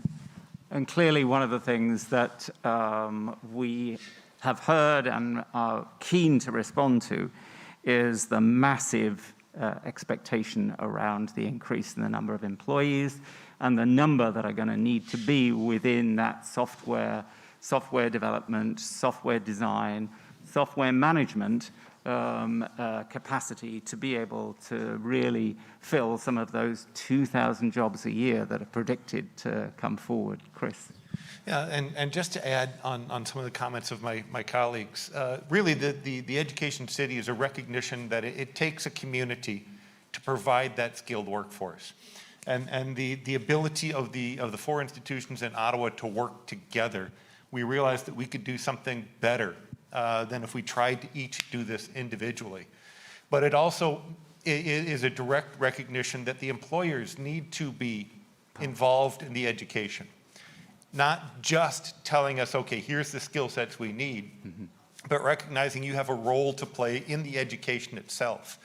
So that the program that we're developing amongst the 4 institutions to be delivered jointly across the 4 institutions is really designed not with a work integrated learning component, but really making sure that the learning is embedded in work. And so that the students will be learning while employed, while doing real work, and that will then feed back to the program as students provide us feedback, and to make it even better, to ensure that we are providing the skill sets that are needed for success. And one of the things we've heard too is that this shouldn't just be monolingual. And so it's very exciting to me that we have basically both the Francophone and the Anglophone sides of the house together, and that as part of this sharing of courses that Chris talked about, students will have the ability to take the courses in either French or English or both, and be able to really improve their bilingual skills. Because if we're going to go global, there is no question that in North America, we are disappointingly incapable of speaking many languages, and yet to persuade our international partners that we are serious, we need to have people with language skills as well. And if you think about the breadth of coverage that English and French have around the world, that's a big market. And I know this is very keen and close to your heart, Lynn. Absolutely. As a French language college, we're very pleased to be part of Education City and be able to work with our partners. And I think it's more than just a language issue. I think each partner is bringing to the table particular expertise. And we know that from the university perspective, they're the experts in knowledge. Colleges are the experts in knowing how to do, applied. But the industry is asking us for knowing how to act, knowing how to adapt. And so there's different needs out there, and this is really interesting how we actually have committed in working together, not just saying, I'm putting this course into the pot and I'm putting this course. We're actually redesigning a program from scratch, reverse designing it, starting from industries, from what the competencies and the skills that you need, and saying, okay, now how do we leverage what each one of us has, bring that to the table in terms of not just content, but how to educate these individuals in a very different way, and so that they can actually move between our institutions, either for linguistic purposes or for learning particular skills or particular contents that are adapted to where they're going to be working and adapted to what industry is telling us they want us to do. And this is what Education City has brought. It's this formal commitment on our parts. That's not just, we all already work together, but not in this way, not in this very purposeful, and we're developing our own sort of joint way of doing things with this new model for developing our programs. And that is very, very exciting. I think it's going to be something new that we can offer together, and it's going to be better because it's building on each one of our strengths. I'm mindful of the time, and I know that very shortly we'll be kicked off the stage. But I did want to say we need your help from the industry to stay connected with us, to tell us what works, what doesn't work. I loved the speaker earlier on today, Margaret, who said, we've done some things, they've worked, we've done some things, they haven't worked. We want to create a kind of flexible, ongoing interaction, and nowhere better to do that than through Hub350. So I'd like to thank all of the organizers for actually not only putting the plaster on the walls and getting it ready on time, not only sharing the long-term vision from Terry of making this really become a global hub, and want to re-emphasize that the 5 of you and me and the legions of people we represent, both through the faculty and staff and through the 60,000 plus students that we have going through our doors. We want to be part of that talent generation, but we need your help in doing that. So I'd like to thank the panelists very much for your time. You have no idea how difficult it is to get 5 senior leaders together on a stage at the same moment, but it is tremendous that we simply share the enthusiasm that you have for making this a much better world. Thank you.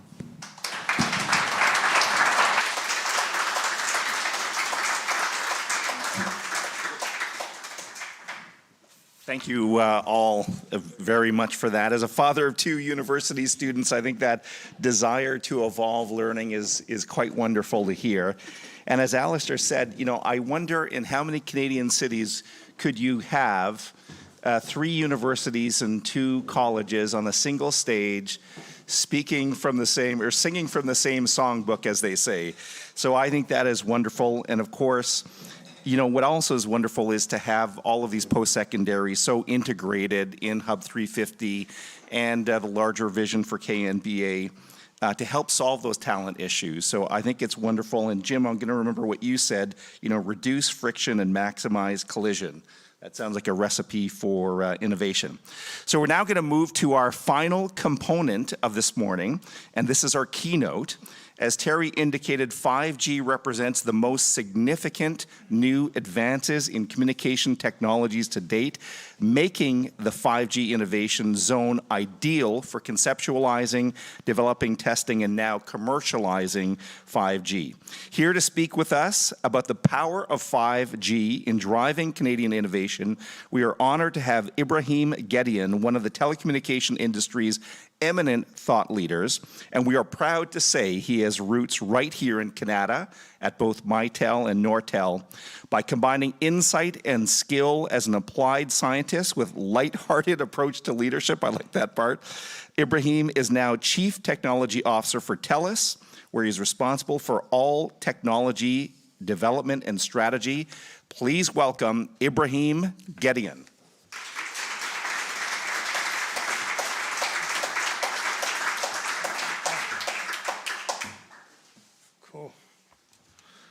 I applaud the educators, but I'm not sure I could handle speaking with a mask on, so lots of respect. Shout out to Carlton, where I did my master's, and I just want to say one thing. We love some universities, and some of them really need to change, because we don't take the summer off to innovate. We don't have sabbaticals, and we don't get rewarded for publishing. So just FYI, still love you to death, love my degrees, and really looking forward to this. So it seems being last actually sucks. Let me tell you why. Because Terry said why we got together. Invest Ottawa said all the cool stuff they're doing. Everybody's talking about all the cool things they're doing, and then 5G. It is a cure for COVID if you apply it 3 times a day. Make sure it's cold. But no, really, I'm really excited to talk about this for 3 reasons. I want to thank first our colleagues from corporate communications that put my deck together that are probably cringing as we speak. But I do have the deck. And I will go through it. So we really, as you said, I'm happy to be home. We talk about Canada and the world need more Ottawa, so maybe we should talk about the world needs more Canadian innovation. And the fact it's in Ottawa is the logical place to put it, speaking as a displaced Ottawan in Alberta now, right? So I'm fully supportive, happy to be here, and it's been 3 years in the making. So for those people that think it happened overnight, I think we first, at least the Telus part, and I'm really glad some of the big players are here. Shout out to Margaret and Salesforce and to RBC. But Terry floated that idea 3 years ago, and I want to tell you why we're excited. It's not because we want to build stuff nobody's going to use. It's nice to get the end-to-end ecosystem. So when you talk about innovation, it's not just research, it's not just startups, it's not just ideas. It's go-to-market. And I have a couple of charts on all the cool things that Telus is buying and reselling. That is the key. So I shout out to my peers, my competitors, to let's buy more Canadian stuff out of Hub350, or else, to be completely blunt with you, we're not going to make it alone, right? That's all about getting it together, right? So 5G has been a great trigger for all of us. So yes, God, I'm going to be politically incorrect. It could be another 4G. Or you could make it like 3G and brag about it. It becomes like fashion design. So tell us, speaking on behalf of the company and our team members, we don't want to name a baseball park after us or a hockey arena. I would rather we spend our intellect on our network and what we do very well to make things successful. I love Rogers Place. I go to it. I watch the Oilers. Still cheer for the Habs sometimes, but I watch the Oilers. I'm not against that. But we felt the most impact we could do is bring the engineers in our department, the networks that we know how to run, and see how we can make that available, ingest, buy, and resell. Please, those are very critical words. Not dissing the ideas, they're fantastic. But if that idea cannot be implemented, nobody really cares, to be honest with you, right? Because my brother-in-law's got the best ideas in the world, and he's not at Hub350. We don't need him here. So I want to do a shout out to my competitors. Thank God our kids were able to study at home. Thank God we were able to have Zoom. So shout out to all of them. And I'm going to tell you something. It used to take 6 months for me to get a network attachments from Shaw or Rogers or Bell. 3 days. We didn't need government incentives. No disrespect to the government. We did it by ourselves because it's the right thing to do. So great work together. It knows we can get together as Canadians. I think we should get together as Canadians when we innovate also, not just when the shit hits the fan and we don't know what the hell we're doing, right? It'll be nice to get together to make Canadian companies successful. How do we do it for the future? And then I love what we're doing for Connecting for Good. We don't get advertisement out of it, but we do it because we feel good about ourselves. So there's 15 Telus team members here, plus our partners. This is not their job. They drove from Montreal, they drove from Toronto because they want to be here. They want to be part of what they think is the future success. Why isn't the next Microsoft out of Ottawa? Let me ask you that. I don't think our engineers are lousy. I think they're the best friggin' engineers in the world. So we don't have a technical issue. What is our issue? So 5G is a great thing because you can do it right, or it's another 3G, 2G, 4G, wait for 6G. So it's just like a fashion design, like, oh, I got a label here, it does nothing for me. So what are the things that are changing? Speed, do I care? Not really. Capacity, do I care? Low latency, but you put them all together, you're redefining digital use. So everybody talk about digital today. Is that true? Is anybody not doing a digital transformation? Because the opposite of digital is analog. Raise your hand if you're doing analog transformation. Please shout it out so I can like at least take a picture of you and say, I was with a dinosaur today in Ottawa. Good, so digital, we agree, right?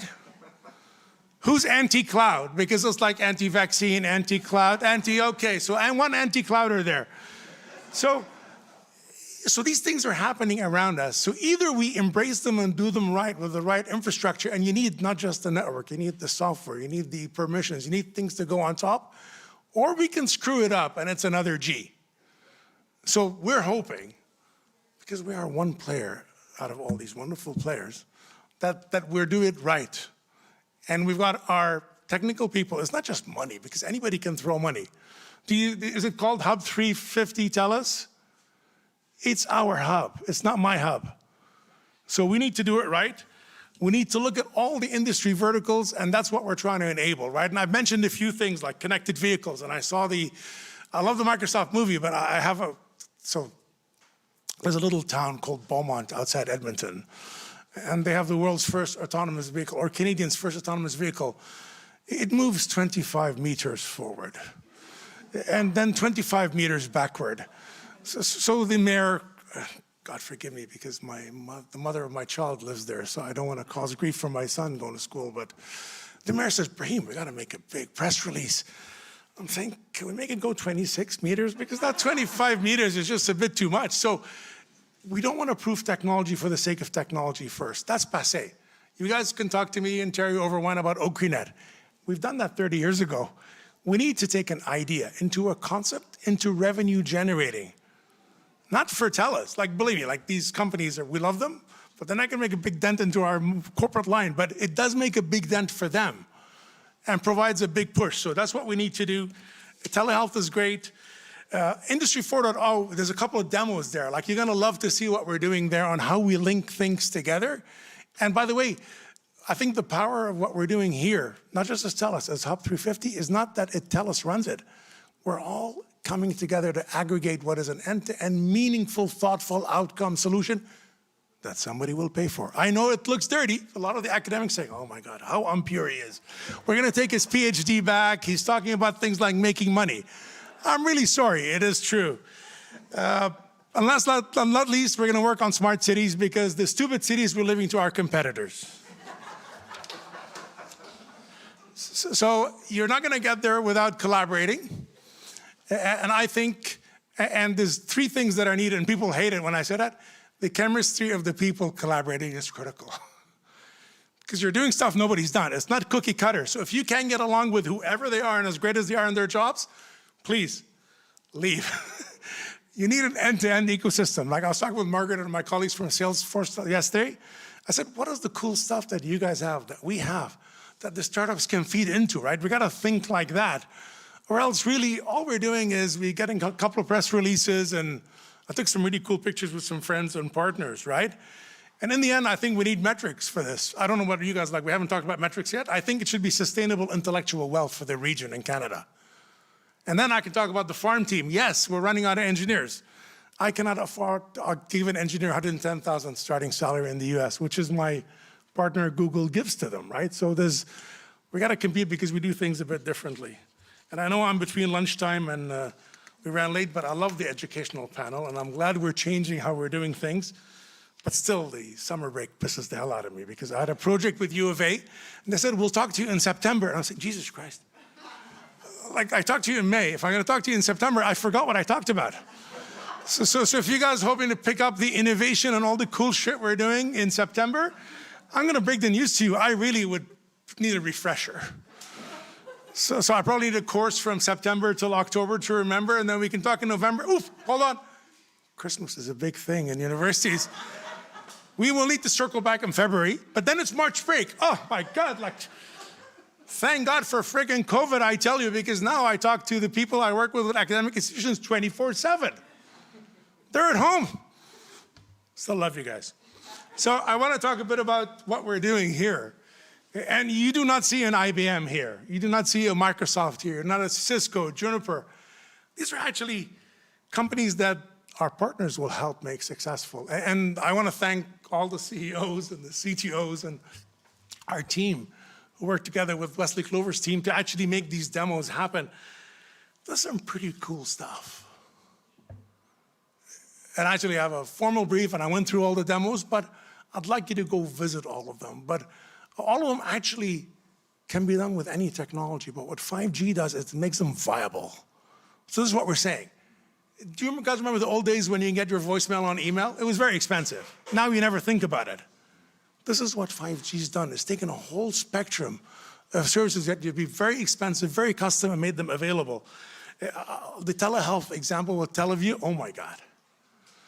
So I live in Edmonton, which coming from Montreal to Ottawa is, we call ourselves a city. Love it to death, really nice people, good neighborhood, but it's not really a city. But I've been to places in Alberta, believe me. You'd like to do remote surgery. So I spend a lot of time on mental health. I could probably use it myself, but trying to enable it. And one of the issues you have is you cannot get enough physicians and practitioners in remote areas. This is pretty cool stuff. So you look at the equivalent of surgery and stitching. So there's a couple of examples, amazing. If you look at NXN, we found out that the #1 smart city platform in the world was started by a Canadian out of Montreal. So we said, we'd like to partner with you. We did an RFP analysis and rigorous because we all have our regulatory bodies and governance bodies. And we said, we will only partner with you if you open shop in Canada. That is something we do with all our external partners because we believe in Canadian engineers and Canadian technology, and they will start new jobs and get it open. That's what we're doing with NXN.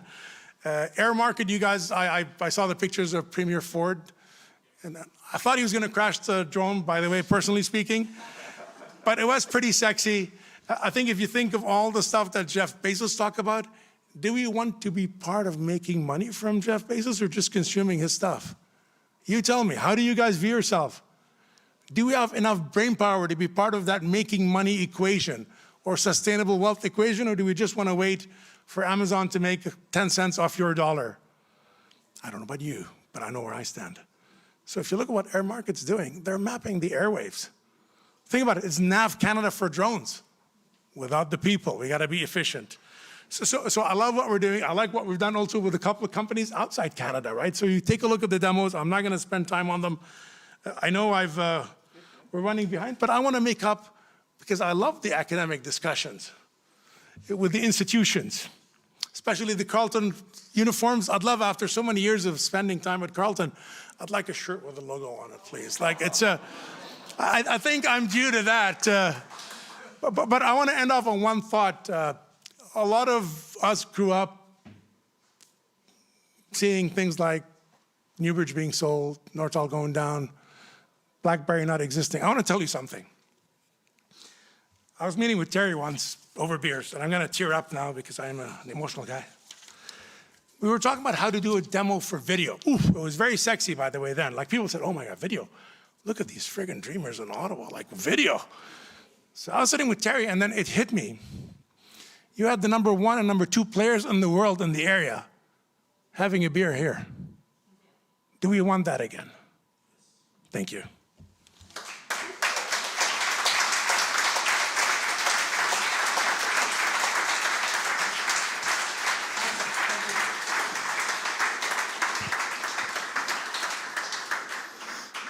There you go, a scientist with a sense of humor. You saw it right here.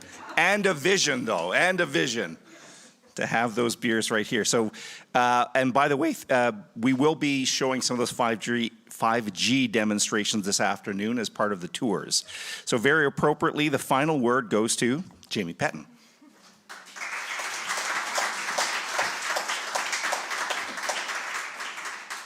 That's an impossible act to follow. But I'm just going to bring a few words of thanks, really, in my closing remarks. I don't actually think I'll ever be able to put into words what it means to see all of these eyes and what I'm sure are smiles here in this room again today. There are mentors, partners, friends, and honestly, some that feel like family at this point here in the room. And it's really an amazing day to be here at Hub350. 4 years ago, I joined the Knba with my first baby on the way, Brayden. Little did I know I would have 2 more coming. Connor arrived 7 months ago, and his Irish twin, Hub350, arrived today. Someone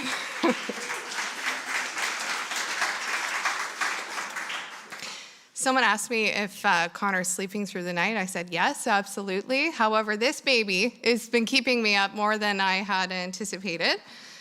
So before I begin, I want to start with saying hi to my boys, which I know they're watching via the live stream, and my family. I do all of this for them.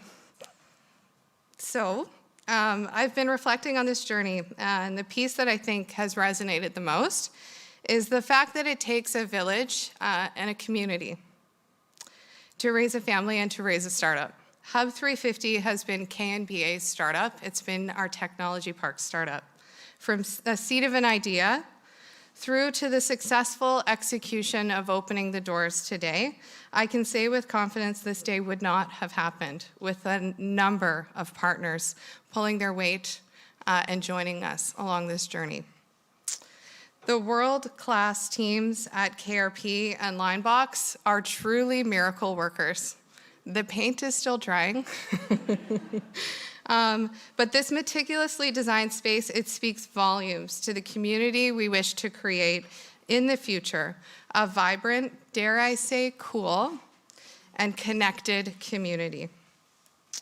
My recognition, though, it starts with the Knba team, a passionate group of hardworking women who I am so honored to work with. Today, you did this, and you should be so proud. Thanks for believing in this vision and actually bringing it to execution. Our partners at Wesley, Clover, and Elspark, Terry and Leo would say they've put years of tireless training into making this day happen and bringing this to fruition, and I thank you for that training. As well as Ben Morris and Elsa Saragelli. There aren't many words, but the only 2 I can really think of are thank you. You've been instrumental in making this day happen. The province of Ontario, who have made a monumental matching investment of $1.5 million into Hub350 to give us our kickstart and help support our programs as we launch over the next 3 years. Minister Fullerton and Deputy Gershon are here today. We're so thrilled to have them here with us. But I have to recognize one person who I'm sure has lost many nights of sleep as a result of me, and that's Mr. Grinfield. I think he's here in the room somewhere. Marcello, you were a large part in making today happen, and many nights over the phone preparing that EODF application as a result. Finally, our anchor sponsors and strategic partners who you heard from today. A group of equally passionate academic, finance, and technology industry executives who have believed in this dream, but also believe in the technology park, the talent that we have here, the companies that we have here, and the promise of the future. So I now have the honor of welcoming you today to Hub350, the gateway to Canada's largest technology park. As we've heard many times, we have 540 technology companies here with 28,000 directly employed, and we contribute $13 billion to GDP annually.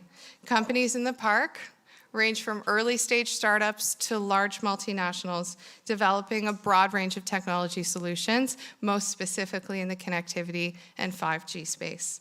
Our talent in Canada North and in Ottawa are world-class. As a result, we have over 1,000 open job requisitions in the park today. That's 1,000 open jobs today that have grown 1,000 year over year. And we anticipate that growth to continue tenfold over the next 10 years. Together, we have a unique vision for this technology park, but it can only be done together, working collaboratively as partners and as a community to transform into a 5G innovation zone where the talent of today and the talent of tomorrow can live, work, play, and learn. A complete and connected innovation community with mixed uses, next generation mobility solutions, and a vibrant culture of collaboration. Hub350 will be the heartbeat of that vision. And so with that, I just want to thank you all for being here in person today. What an amazing accomplishment just to have us all in one room after 2 years. And I think this is just the beginning, really. We're opening the doors to collaborate going forward, and I hope that we'll see you here every day. And I'll pass it over to Michael. Thank you.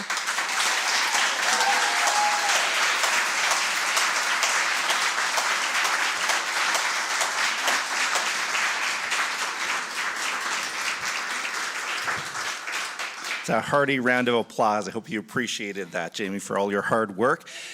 Yeah.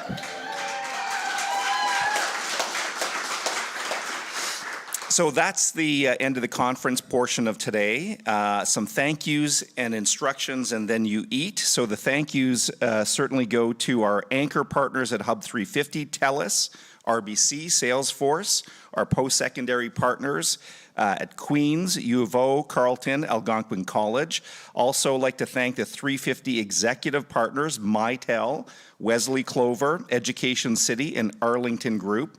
And finally, a big thanks to our 350 associate partners, Ottawa Tourism, Queensway Carlton Hospital, Stratford Managers, Ross Video, Sengen, CMC Microsystems, and Invest Ottawa. And here are the instructions. So before we conclude, a reminder that following the lunch, we will be breaking into small groups for tours of Hub350 and to see those Telus 5G demonstrations. Please make sure to check the color, colored dot on your name tag. I have a green one, for example.